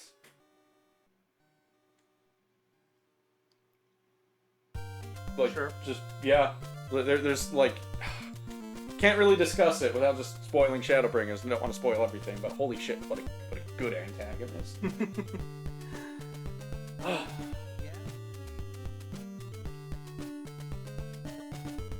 I think, you know, the gameplay's good, but I have trouble recommending this game to people because it doesn't explain shit properly. Yeah. You really need, like... Find a friend.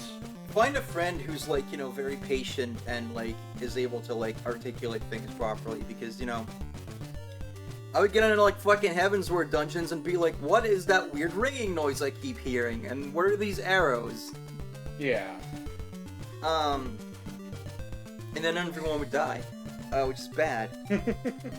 Like, it just really does not, like, explain itself all that well, but once you get into it, it's really fun.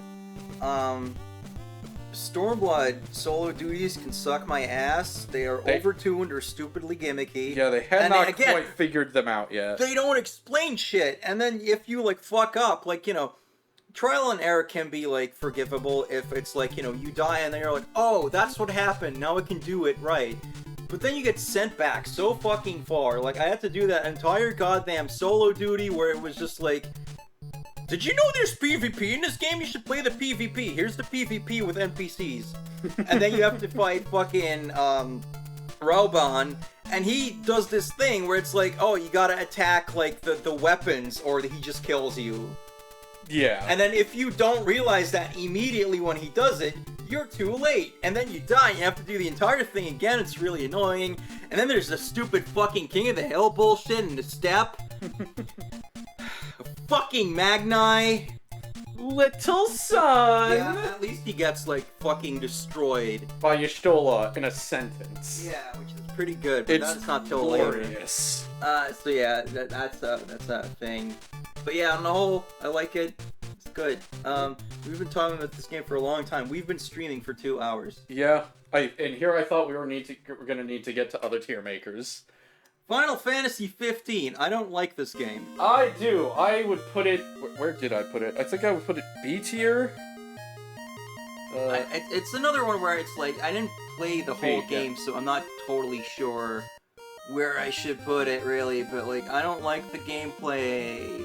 I'd put it in B tier, because I think it's definitely a step up 2 and 3. Just in terms of, like, the ease of playing it. And, like, the story. If you're, like, gonna put it in C, at least put it above those two. Yeah, I mean, I haven't played enough of 3 to really say anything either way. My opinion of 15. I really like it. I think it is a game where the sum is greater than, like, the parts that make it up, somehow. Like, one of those rare games where it's just like, these individual parts aren't super great, but, like, as a whole, I somehow enjoy it a lot. I think there's some really strong, just classic Final Fantasy moments. Like, you know, spoilers, when Luna Freya dies, and Noctis has that final talk with her in, like, his dream or whatever. Like, that's just ridiculously strongly directed. The music is great. It's Yoko Shimomura. God, I hope they bring her back for another Final Fantasy. You know, just saying spoilers and then just immediately saying the spoiler doesn't really help, especially because no one has any indication when we're stopping to talk about spoilers. Yeah, but I'm gonna say it anyways. Yeah. Don't watch any of this. I think Arden... Just in general. I think it's got, like, a really good villain. I think Arden is great. I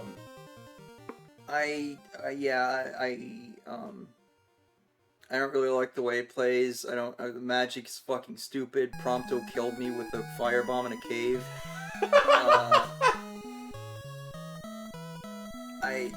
There's a car you can't drive!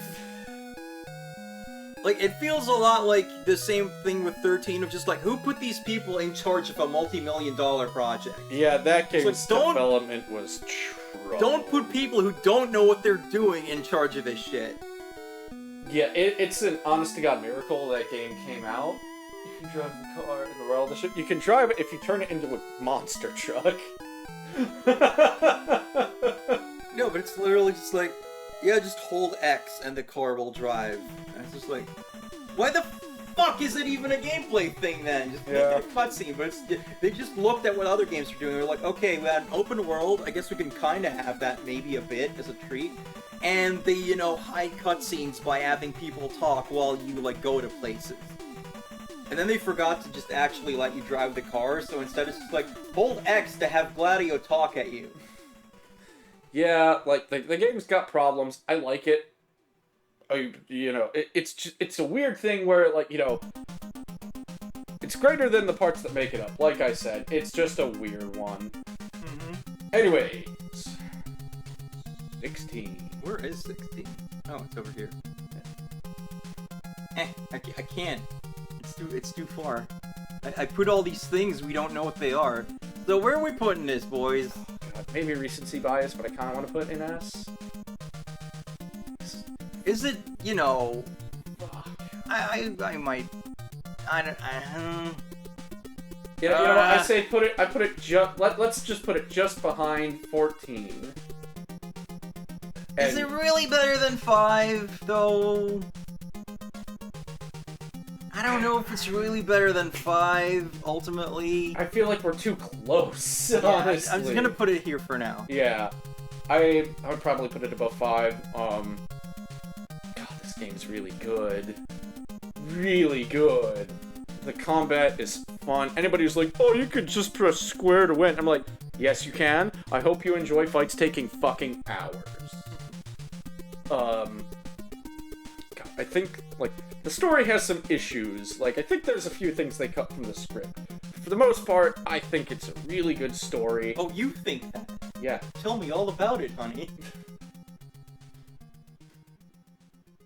I'm not sure what you want me to do now. No, it's, you know, that was the thing I kept saying, so you kind of stole my point. Yeah, well, it's because I agree with you. Arden confuses me. He shows up between his first and last chapters. Yeah, I just don't know why. I just don't know why he's dressed as Freddy Krueger. Yeah. God, I love Clive and Jill and Dion and Margrace, who I will call that because this game's a little bit newer. Recency bias with the spoilers, I see. Yes. Unironically and bluntly, yes. Yeah, they were really committed to, like, you know, keeping the pacing very brisk, I think sometimes to a fault. I think there are certain things that were cut for that reason, or because they wrote the script before the gameplay, which is a choice. And I think also because there were certain things that they wanted to have in the game, but that also didn't actually want to have in the game because they knew it would make people really mad. Yes. So they kind of gloss over some stuff, and it ends up making a certain thing not as powerful as it should be, because it's not enough to feel cathartic about, I think. I think the gameplay is really good, it's really fun, I like it, even though it was, you know, battle director was a Devil May Cry guy, which I don't like those games, really. We watched a review of Devil May Cry 4 the other day, and watching that, I was just like, holy shit, there's stuff I'm watching that, like, oh, I know that now from 16. And meanwhile, I was just like, oh, I immediately understand the difference now, why I don't like DMC, but like this. Just in the way that, like, movement works and everything, and the camera. But yeah, it is really fun. I think it sometimes gets a little repetitive with the combat. But you get so many things to play with that, you know, you could just change it up if you want. Yeah. I especially love the way they do ability points and, like, the talents and stuff. Because, like, at any point, like, you can just get all of your ability, like, you can uninvest and, like, relock an ability to get all those points back and invest in something else. Yeah. Side quests are a little weird because some stuff is, you know, really important for the main story, and then other stuff is really not. So I feel like some bits may have been, like, relegated to side quests to keep the pacing going. Yeah. Shout out to, like, my favorite side quest with the wolf. Anybody who's played the game will know the one I'm talking about. The one with the wolf. The one with the happy ending. Yeah, Clive and Jill are definitely, like, if this was a couples tier list. Oh, top 3 probably. Yeah. And I don't think that's recency bias. Like yeah, they're up there with Cloud and Tifa. My only gripe is that there's like 5 years that pass and nothing happens between the two of them, Yeah. and I'm like, come Yeah, on! the time skips in this game are a little odd with regards to like what happens. But when stuff finally does happen between them, holy shit, it's so good. And Yeah, it is. the boss fights are majestic. I straight up, I can think of only like one boss fight I actively dislike, and it's Liquid Flame, and I think that's a universal thing. Yeah, no one seems to like that fight. Yeah. The music is, I don't notice a lot of it, but when I notice it, it's good. Yeah. Like, battle themes are good. There's like certain cutscene themes that come back that I like. There's one where I'm not sure if it's supposed to be Jill's theme, but it seems to play a lot when she's, you know, having scenes. Fuck, what else was I gonna say? Oh. Yeah, yeah. I will probably play the Final Fantasy mode at some point. Maybe in like a couple weeks. I'll have time to have let it digest, and I can just be like, alright, I'm just gonna go in, I'm just gonna blow fucking through it, and just play it whenever. Jill is interesting because it's like, I like her. She kind of fades into the background at times, but I think that's because she's the one introvert in a cast of like charisma bombs. Yeah. Like, man, the people you get in your party that are not Jill are either like very important spoiler character or very big personalities. Yeah. Shout out to like Uncle Byron. I can't think of a lot of uncles in Final Fantasy. If there was like, you know, a dozen uncles in each Final Fantasy game, I feel like Byron would still be the single best in the franchise.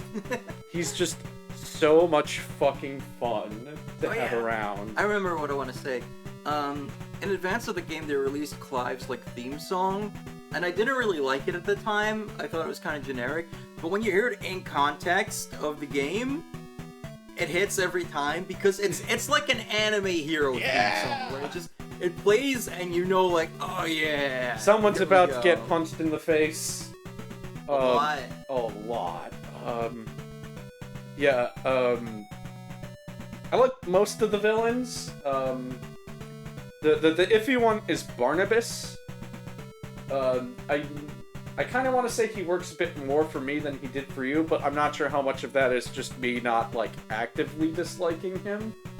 Yeah, I thought that parts of his are kind of dragged, and also there are things that you need to, like, really go out of your way to learn about him to understand, like, what the fuck his deal is. Yeah. And, you know, I start getting, like, 13 flashbacks. The trade-off there is, I think his boss fight is fucking amazing. Mm-hmm. Like, I think that's just straight up a great fight. But yeah, there's this one, like, absolute mindfuck scene with Barnabas. Oh my god. That just immediately has to go like, whoa, what the fuck is this guy's deal? And then you kind of have to, like, infer about go out of your way to, like, figure out what that even means. Because if you just play through the main story, you won't learn any of that. Yeah.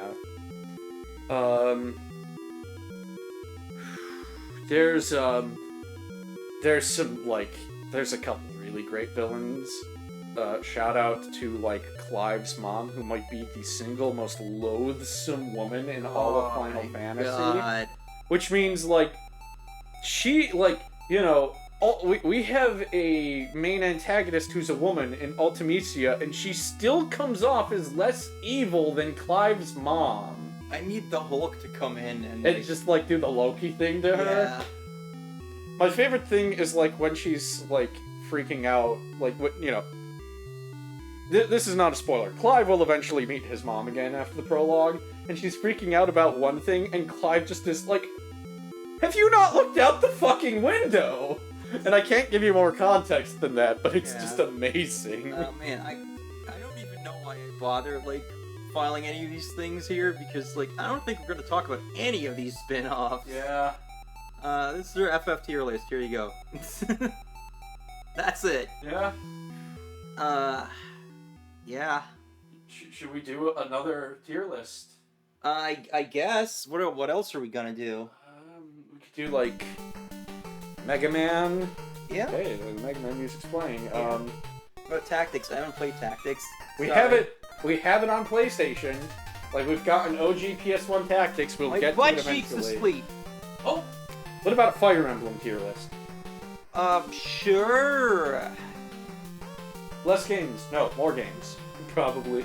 Welcome to the game zone. Alright, hang on. Let me calculate. 8 Mega Man X games and 10? 11?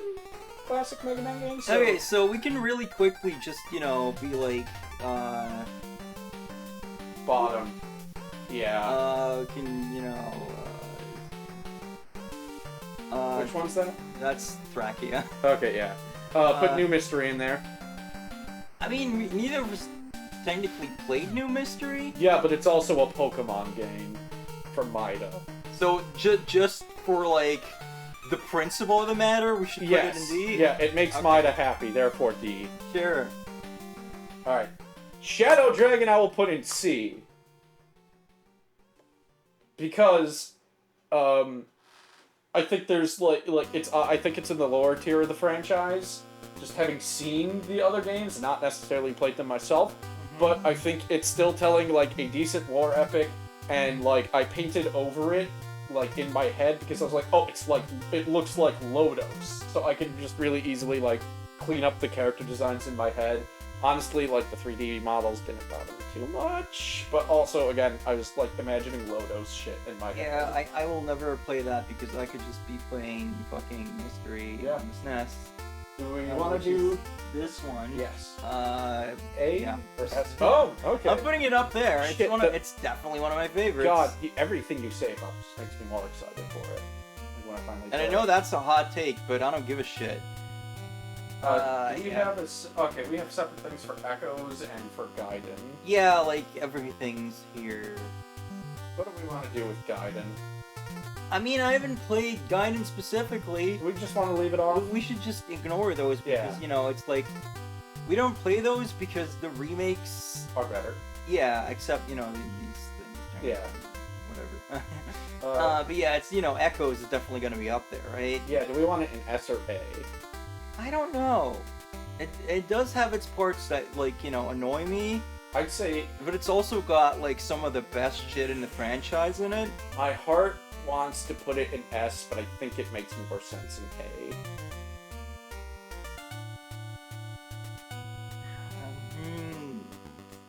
Sure, but we might move it. Yeah, that's fair. Almond Celica are really, really good. Holy shit! And I like how some people don't like the gameplay. I kind of like it. So, all right, next. What do we have next? Which one was that? I can't see. That was Heroes. Oh, yeah. I don't know what order we're doing this shit in. Well, we did Mystery and Echo, so let's, go kind of chronologically. Let's do, Genealogy? Yeah. Where are you gonna put that? Because you've played it and I haven't. Oh, man. Shit. Fuck. So, to me, Genealogy looks good, but also you had to actually play the fucking thing and deal with the jank. Yeah, I mean, Echo says jank too, so I'm just gonna say these are fairly close to each other. Genealogy has jank of there is not a collective army gold bank. Yeah. And you can only trade between love interests or something. Yeah, but Echo says desert and swamp. That is true. Why does Best Girl get the worst maps? Because digging holes builds character. Binding Blade. Well, I was gonna say about Genealogy, if they remake that and give it Echo's production value. Oh my god. Woo! Through the roof. Yeah. Binding Blade's okay. See?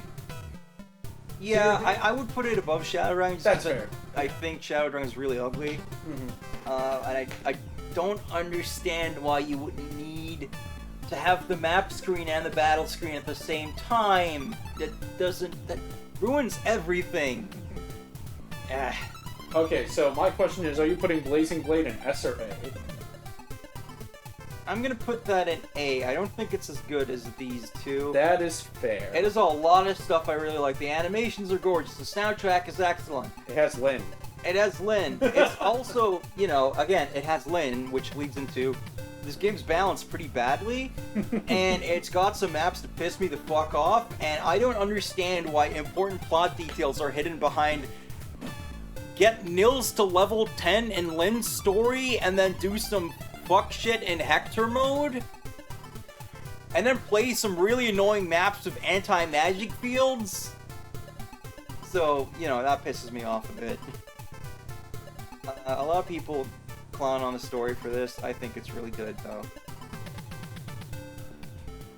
Let's see. Sacred Stones. I've played this. I haven't beaten it. I think, you know, it's a lot like this. I don't like it quite as much, but, you know, that's just personal preference. Yeah, I was gonna say, it feels like a very B-tier game. Yeah. B is good. The Ike games, which we haven't touched. Yeah, so we can't really say anything. All I can really say about Path of Radiance is it starts pretty slow. Why the fuck are there phase jingles? I had to, like, I customized my ISO of this game to just do the shing whenever a phase happens, because I got tired very quickly of, like, it becoming the enemy phase and it just doing a little and then the enemy phase is already over, so you don't even hear the actual music. Yeah. And then you have DS remakes, and then we get into Awakening. See? Where in the sea, though? I'd say. Yeah. Sure, you've played more Awakening than I have. Yes! It is the first Fire Emblem I played. Every time I play Awakening, I like it less. I got some ways into it and quit, and the story's a complete mess. The soundtrack has, like, 1 or 2 tracks I remember, and then the rest is just, like, fucking There's background crap. So many problems with Awakening. The supports are a mistake. Yeah, some of them are. Like... And the game's yellow! Why is it so yellow? Yeah. Its biggest problem is it flip-flops on, like, is Chrom the main character or Robin? Because depending on the arc you're playing, it will change. And then at the end, it just flip-flops every fucking level. Like, okay, maybe you're trying to do, like, this whole dual protagonist thing, then you really shouldn't have had so many parts where, like, Robin just fades into the background. Because they try to do this thing where it's like, oh, Chrom, you're the leader, we can't do it without you. And then you see Chrom's leadership being like, we need to take back the port! Robin, how do we take back the port? And I'm like, okay, why is this guy the leader? Why not just have him be the smart person, but then they want to do, like, the whole, like, you know, Naga, Grima thing. Grima's, like, an okay villain as far as, like, generic Doomsday guys go. Other, like, earlier Fire Emblems at least pay lip service to making, like, the bad guys look like they could have been just normal people at one point. And then fucking Valadar shows up looking like a goddamn Disney villain. And you're like, oh, he's evil, and I don't know how anybody in this world thinks otherwise. The Valm arc is stupid and also really kind of shits all over, like, you know, Alm and Celica's story. Which is weird because, like, Echoes comes out after Awakening, so I can't blame Awakening for shitting over a much better story that hadn't been written yet, but it does. And, you know, also having played, like, one of the Marth games now, I'm just like, yeah, no, fuck you for shitting all over that, too, and just be like, Marth? Marth who? Lucina is, like, the only person who seems to know about Marth in the game, so, like, oh yeah, between Marth and Chrom, there was another guy who was just like Marth, who did everything Marth did, but isn't Marth. And they founded Elise, and it's just like, what are you fucking doing? Why does this have to be so complicated?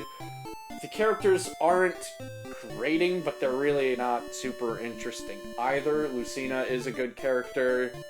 Yeah, there's just so many problems with this game. So where do we put Fates? And it lists all of them separately, so...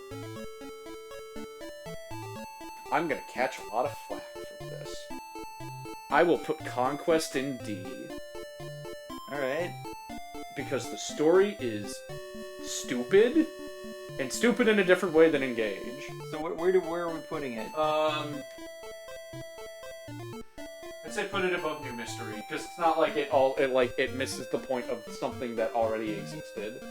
Like people say, like, oh, Conquest had the best gameplay, and I say no, it fucking doesn't, because some of those maps stop being challenging and start to become, hey player, hey player. In that case, I would say New Mystery's still better because it's still mystery as far as like the maps go. That's fine. Birthright and Revelation, I'll throw both of those into C. Alright, where are we putting them? I'd say behind Shadow Dragon, honestly. Alright.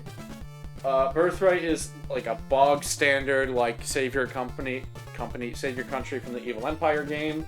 Revelations, like, you know, is the actual Fates plot for all I care. But just I think we need an F tier for this one. For Fates? No, for splitting some of that up, yeah. Because this is getting very bottom heavy, and it's not like we hate Fire Emblem. Yeah. I could maybe replay Revelations at some point, but it's just really, really aggravating at points. It's just like, I look at the characters and I'm just like, you were not designed to be a character. You were made to be, like, a waifu. So where are we putting Three Houses? S. Not even a question. Yeah, S. but I'm not putting it above Mystery. Yeah, I haven't played them yet. For me, they might end up neck and neck. Like, honestly, I'd put it lower than this because the gameplay doesn't quite do it for me. Mm-hmm. Like, it gets really slow with all the stat management shit. The map design's kind of bad. I'd probably put it, like, at least here, if not here. But that's me. I think for the sheer impact it had, like the fact it just like latched its claws into our fucking heads, it's S tier. It's S tier for me at least, because I've put more hours into it than these games did that too. They also like dug their claws into our heads. I think Three Houses did it more though, but like I really like Three Houses, Edelgard Forever. Byleth is the best Avatar character because they're the only one that doesn't fucking talk.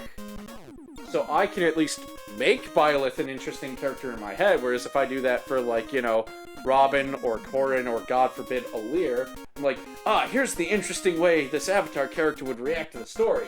And then they open their mouths and react to the story, and I'm like, that's just fucking lame, and I can't, like, if I have to headcanon something, it'll directly contradict the text of the game. Not with Byleth. With Byleth, I can be like, this is Byleth's an interesting reaction in my head, and the game will not do anything to take that away from me. Yeah, Three Houses. Absolute banger of a game. What do we have left? Warriors. Yeah, I don't even see the point in putting these games that aren't even the same freaking genre in here, so... Yeah. I like Three Hopes better than Fire Emblem Warriors, but, like, Three Hopes is just, like, less good Three Houses. I'd maybe put it, like, very low B or high C. God, Warriors is just, like... I wonder who wrote Warriors, because if they wrote, Engage, I would not be surprised.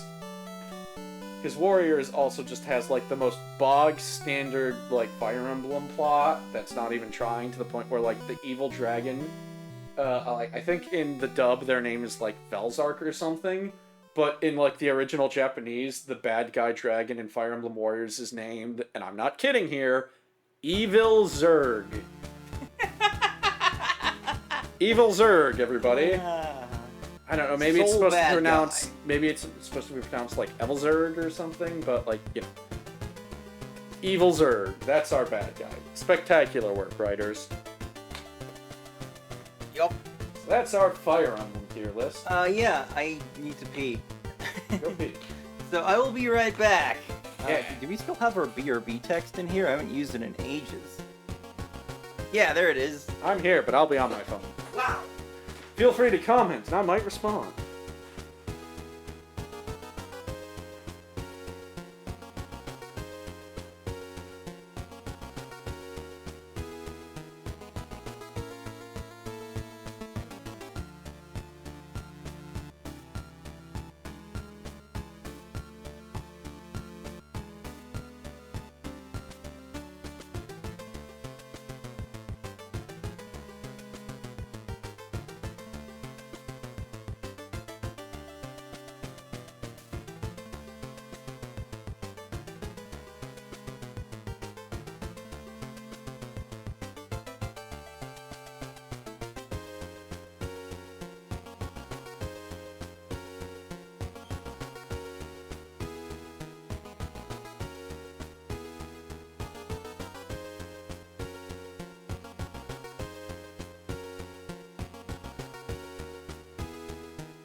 Wow, it's Rosie. Rosie, she's back. You ever Rosie? Yeah. Wow, I love Rosie. So what do we want to do now? Well, we talked about a Mega Man tier list. Yeah. Do that and then maybe call it? Well, there's a lot of Mega Man we haven't played, is the thing. Yeah, I was thinking mostly like Classic and X is what we are gonna be ranking. I had an idea of not just ranking the games, because I think a lot of them are going to be like ranked really similarly, unless it's just like, you know, this game fucked up. But we could do something like, you know, like something to do with the music. Mega Man is a very musical franchise, so if we did something like, I don't know, like the stage intro jingles or something, that might be fun. I think that could be fun. So we're gonna have to like play all of these, and fortunately I have a lot of OSTs right here. I may have to go on YouTube for one or two things. Alright, well I'm gonna put Mega Man X's opening jingle at the top. We have to go in order, honey. So we're starting with Mega Man 1, obviously.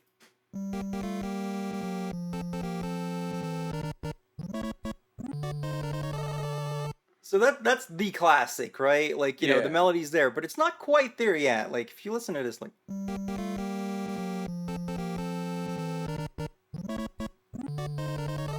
Like, it sounds like almost kind of like hesitant. Like, it's a little odd, I think. So I'm going to put that in B. Yeah. It's going to be my choice. And then when you get to 2, like, you'll immediately, like, see it fall more into place, I think.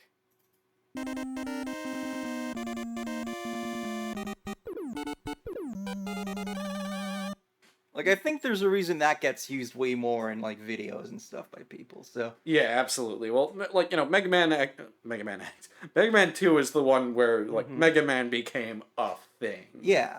But we're still on, like, you know, early NES. I don't think we've quite hit the power yet, so I'm going to put it in A. I think we're going to see better.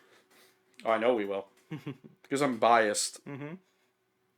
I don't know if we're gonna like this thing doesn't have like ports and stuff listed separately, so I know that, you know, eventually we're gonna get into like the later remixes and stuff, which I guess we'll just have to ignore. I'm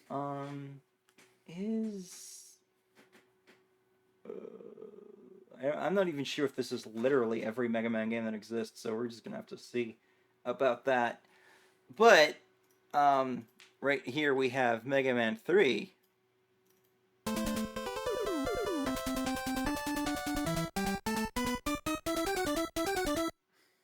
maybe we have a different one. What do you think about that?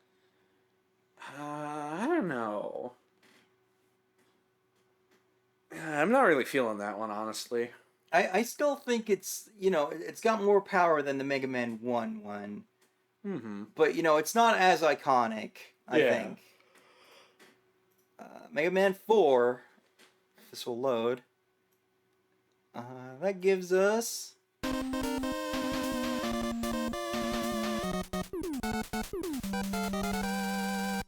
So we're back to that classic melody now. What do you think of that version?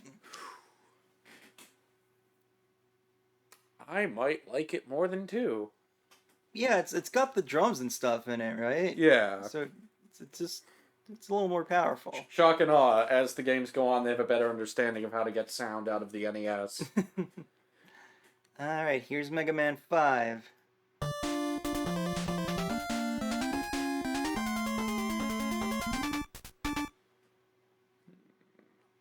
I think I liked that more than 3. I mean, I'm kind of going... I'm not sure I entirely agree on that. Let's listen to 3 again.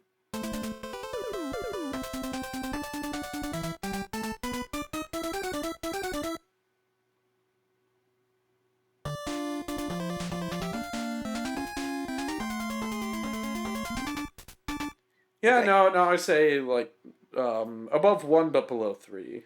I'll say. Yeah, I think like the one in 5 almost kind of sounds like you're going to like the Wily Castle instead of just like, yeah, here's the boss, you know.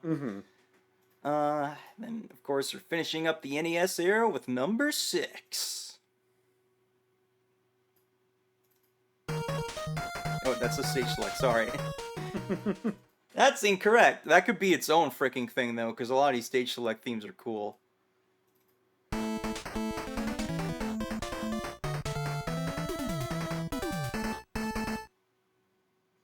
It's not terrible, but it's a little generic. Yeah. I think I'd give that the lowest score yet. I think I put that in C. Alright. Alright, Mega Man 7.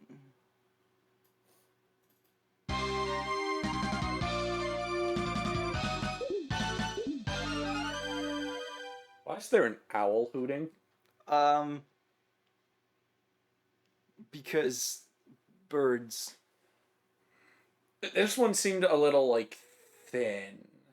Is kind of how I describe it. Play it again.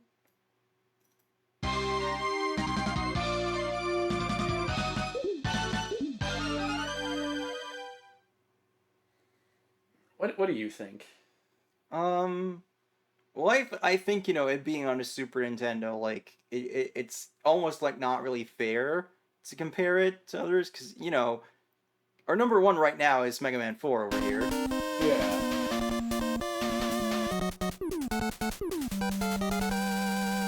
So you got the beeps,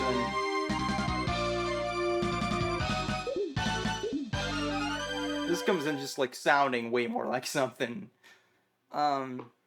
But yeah, maybe you're kind of right. Maybe we should put it below 4. Yeah, I think that's fine. Alright, Mega Man 8. Why is it being slow? It's playing as slow as Sally. It being as slow.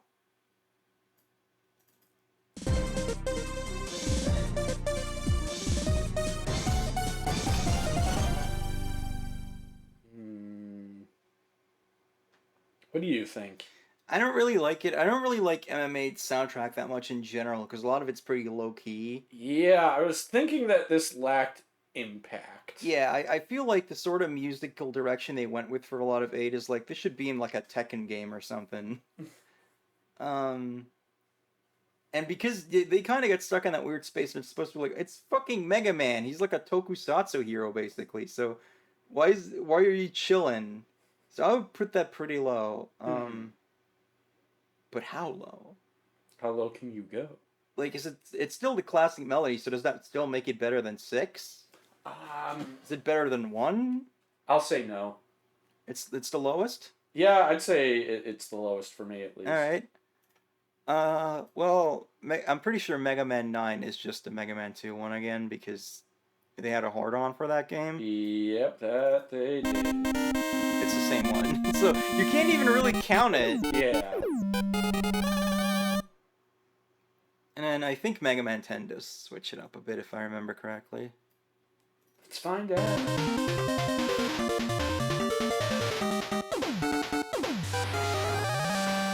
Okay, I actually really liked that one. Yeah, it's pretty good. Where would you put it, though?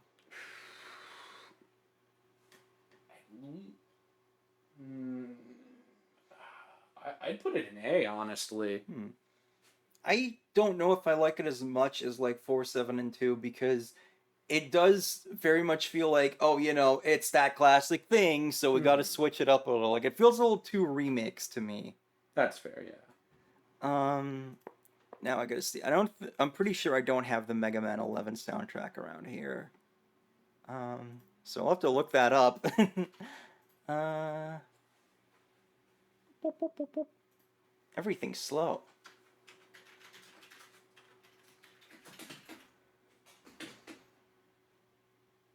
Can I just get the soundtrack, please?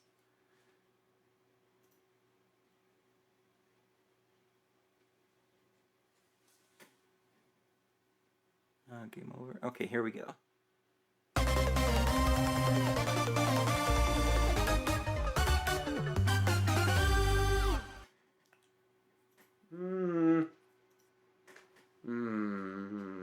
I hate this. It doesn't really inspire any kind of feeling in me. This is... I think this is really bad because it sounds like fucking Street Fighter 4. It's the same annoying cheap synth. So fuck that. Do I not have? Okay, yeah. We've got like a whole wide world to live in still. Mega Man and Bass. Oh boy. Oh, this is the GBA version. I kind of like that actually. Yeah, I was just hoping for the SNES version because it's a little bit higher quality, I think. So let's play that.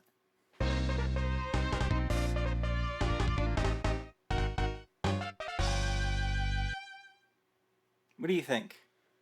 I think I'm weird because I liked the GBA one more.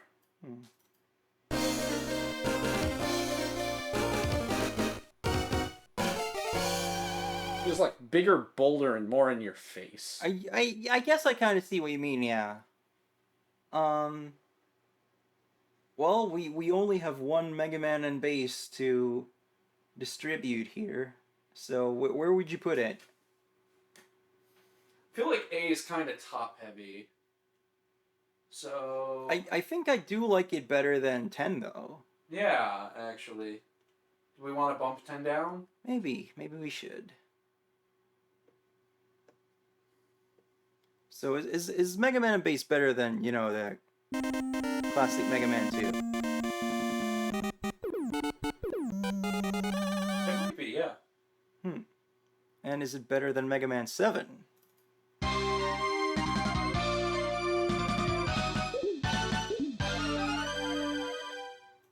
I actually think I've warmed up to 7, so I'm going to say no. Okay.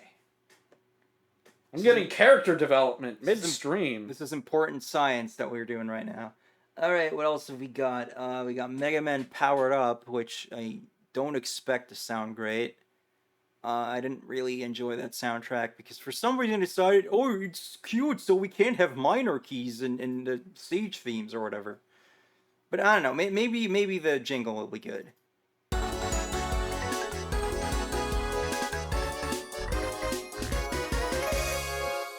It's so cute. He's so tiny and he's a big head.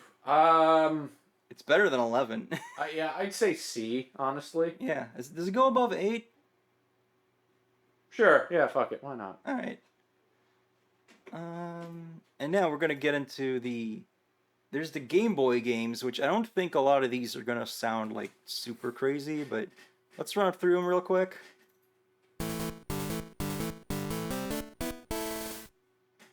Wow, that was nothing. Yeah, no, E. It was nothing, man.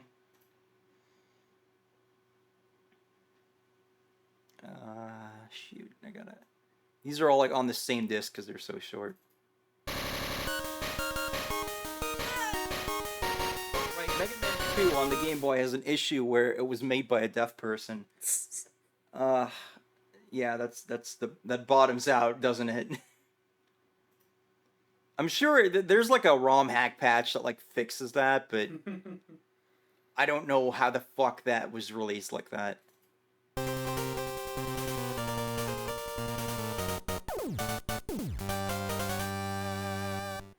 do you think of that? Yeah, it's not bad. I don't think it's like special, but it's not bad. So where would we put that? Mid to upper C, honestly. Okay. Do you think it's better than the Mega Man 6 one that we thought was a little generic? I'm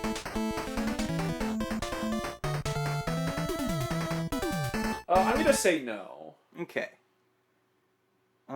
So then it would end up above the powered up one. Unless you want to say that's better also. No, that's fine. Okay. Then we have Mega Man 4 on Game Boy. These are all like the Rockman World games in Japan, which is a little less ambiguous.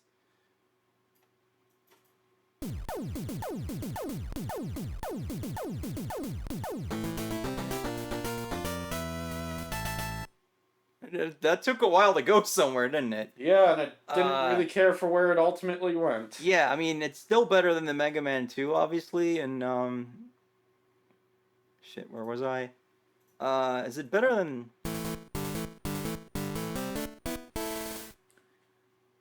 Yeah, I'll say so. Okay. Well, maybe Mega Man 5 can, like, end that era on a high note, because that's, like, the one that people say is, like, actually a really good game. Mm-hmm. Which I haven't played.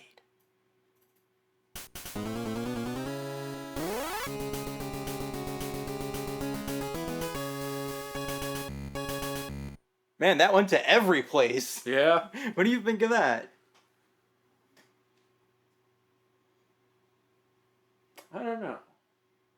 It's kind of weird. Yeah. For lack of a stronger feeling, I almost just want to put it smack in the middle of C. C's kind of heavy though. I don't know. Maybe D. I'd put it like here. Yeah. I think. All right, now it's time to get fucking real, because we're going to Mega Man X. Finally. Because I don't think like Wily Wars or any of that shit's in here. So Been fucking edging me this whole time. I'm sorry. I don't think the arcade games are in here either. So we're just gonna move on. We're just gonna do it the way that whoever made this thing intended.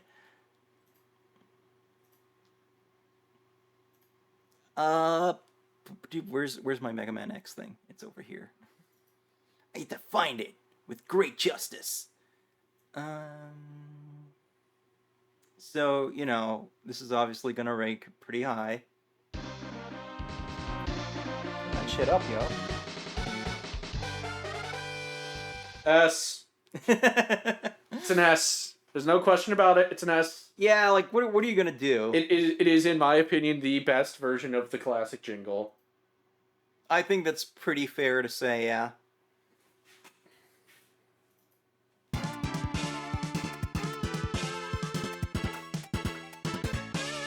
I actually really like this one too. Yeah. I'd give it an A. It kind of sounds weird without the...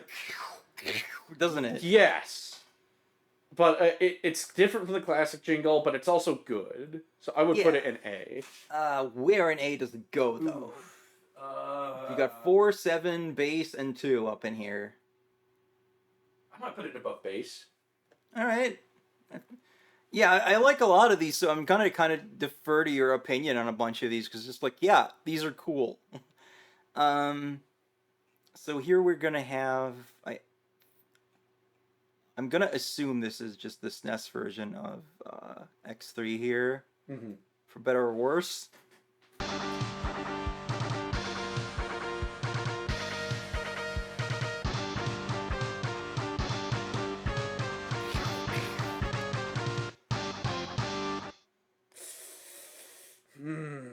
It's not bad as far as X3 goes. Yeah, it's just kinda...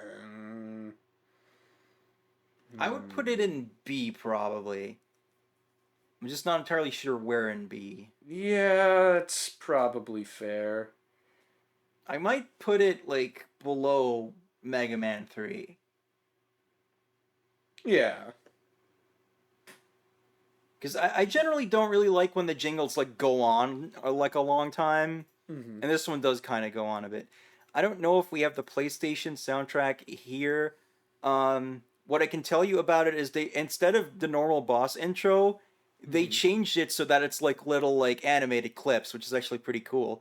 But then, here it is. They all go into, like, a version of the classic jingle, so these are all, like, separate tracks. So you got, like, this is like the Gravity Beetle, I think. Explodes Hornak. So then you get like a little jingle of him, like a little like thing of like, ooh, Gravity Beetle. He's, and then it'll go into like the jingle.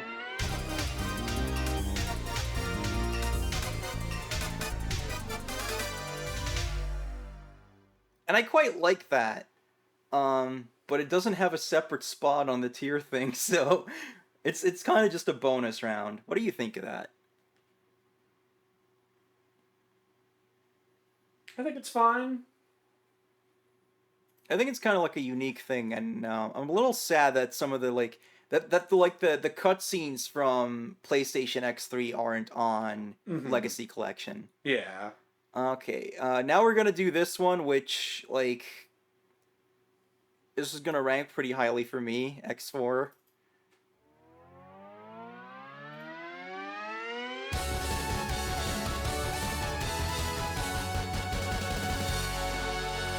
Yeah, that's really good. Yeah, and it also just has like that cool announcer guy just going like, like Frost Walrus. Yeah. That's where they start. They don't even do that very often in these games, but like I always just imagine an announcer in my head for every Mega Man game, like saying the name of the Maverick or Robot. If there Master. isn't an announcer, I'm imagining Peter Cullen doing it. Hell yeah, I would put this in S. Yeah. It's not the jingle, so I guess it still has to go below X1, but yeah, it's very good. Here we go to X5.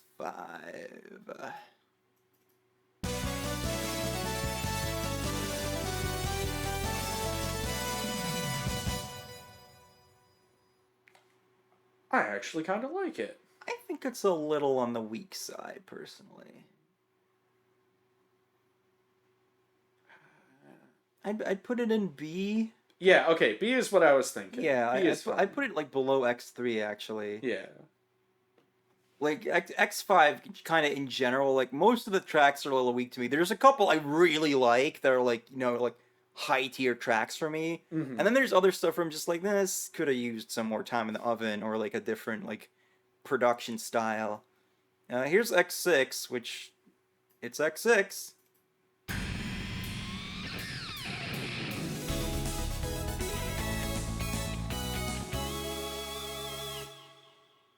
Is this a fucking game show? I feel like this sounds more like an end of level theme than like, here's this guy. Yeah. But in itself, like I think it's pretty good. So where does that leave us? See? All right.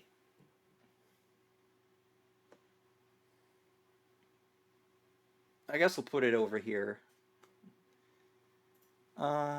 We're gonna go to X7. Does this even have one? Oh yeah, here it is. Stage start. I've not played this game. Maybe I've played it briefly. If I did, it was bad, but it also just looks bad to look at. Yeah. You're just like, you can immediately tell this sucks to play.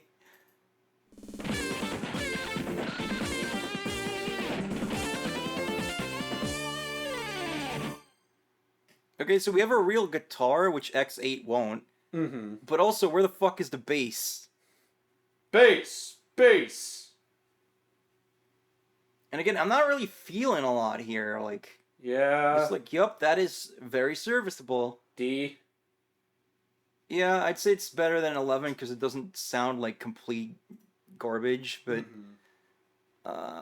yeah. And then, here is, where is it? Where is it? X8.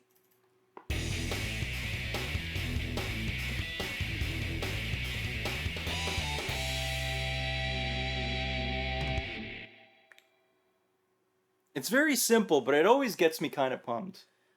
Yeah, this might be my bias, because I actually quite like X8. I played it a lot as a kid, but I do like this one. I kind of want to put it in A. Really? Yeah. I don't know if I'd go quite that far. I think I'd put it in like a high B. Yeah, okay. Because I was going to say a low A, so yeah, works out. We could put it like on the end of A so that like, they don't stick out. Yeah. Alright. What's next up here? This is, okay, that's PS1, X3. These discs aren't labeled, so I gotta like, what the heck is this? Is this Command Mission or something? Might be Command Mission. Here is fucking Maverick Hunter X. So we got this.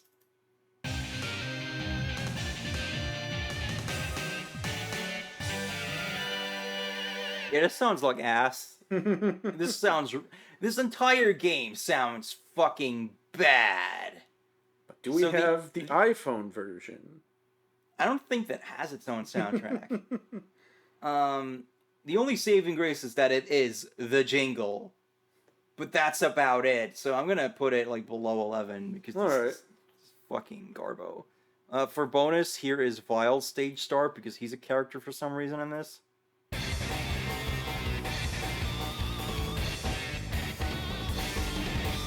That's just a mess. It really is. Hold on. Do we have? I don't know what game this is because this isn't labeled properly. Do I have like a thing here? Or is this... Okay, yeah. Okay, so we have the extreme games in here, which are the Game Boy Color games. So first of all, here's Extreme 1.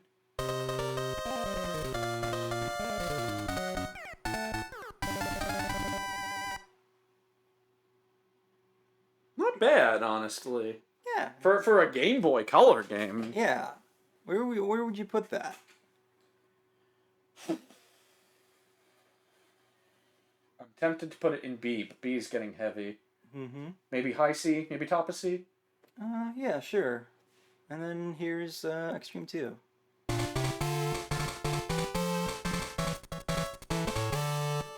So it's like X2 on crack. Yeah, but it also feels a little bit like it's falling apart at the seams towards the end. Yeah, it's not amazing, is it? Yeah, C somewhere? Yeah, I'd say... I'd put it at the end of C, I think. Alright, yeah. And then, yeah, then we start getting into, like, the differently playing kind of series, so I don't think any of those have, like, a big jingle thing. Yeah, I could like be are wrong those on that. the Battle Network and such games? Yeah, Zero, Battle Network, ZX, Legends, Yeah, I'm Star okay. Force. I'm okay leaving it at these. Yeah. Do you want to do that for any other Mega Man music, or? Not really. Alright. 'Cause that would just be a big, colossal undertaking, I think. Alright, maybe another time then. Yeah. So, do we want to wrap it up? Yeah, it's about 4 o'clock. We'd normally be wrapping it up anyways. Yeah. Alright, well, I hope that you all found this all entertaining and fun. Maybe educational to learn what the best opinions are. Please shout at us on Twitter or Discord about our terrible opinions. Yeah. You can do it at Rosie McDamsel on Twitter. But for now, thank you all very much for watching. I love you all. Don't forget to tell all your friends about Rosie. Follow me on these things down here. Rosie rolling out. You didn't eat your granola bar. I did. Oh, you did? Yeah, What? I did. That rapper fucking lied to me. Yeah. I'm gonna throw that rapper out. How dare it? Yeah. How dare it do this? What's garbage? Literally.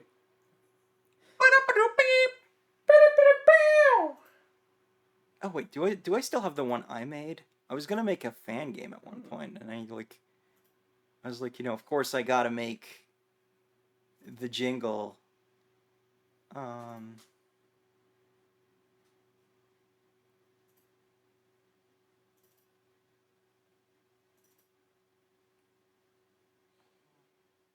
I think it's this. I made this years ago.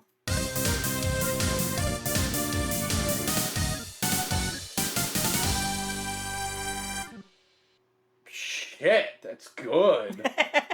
Thank you.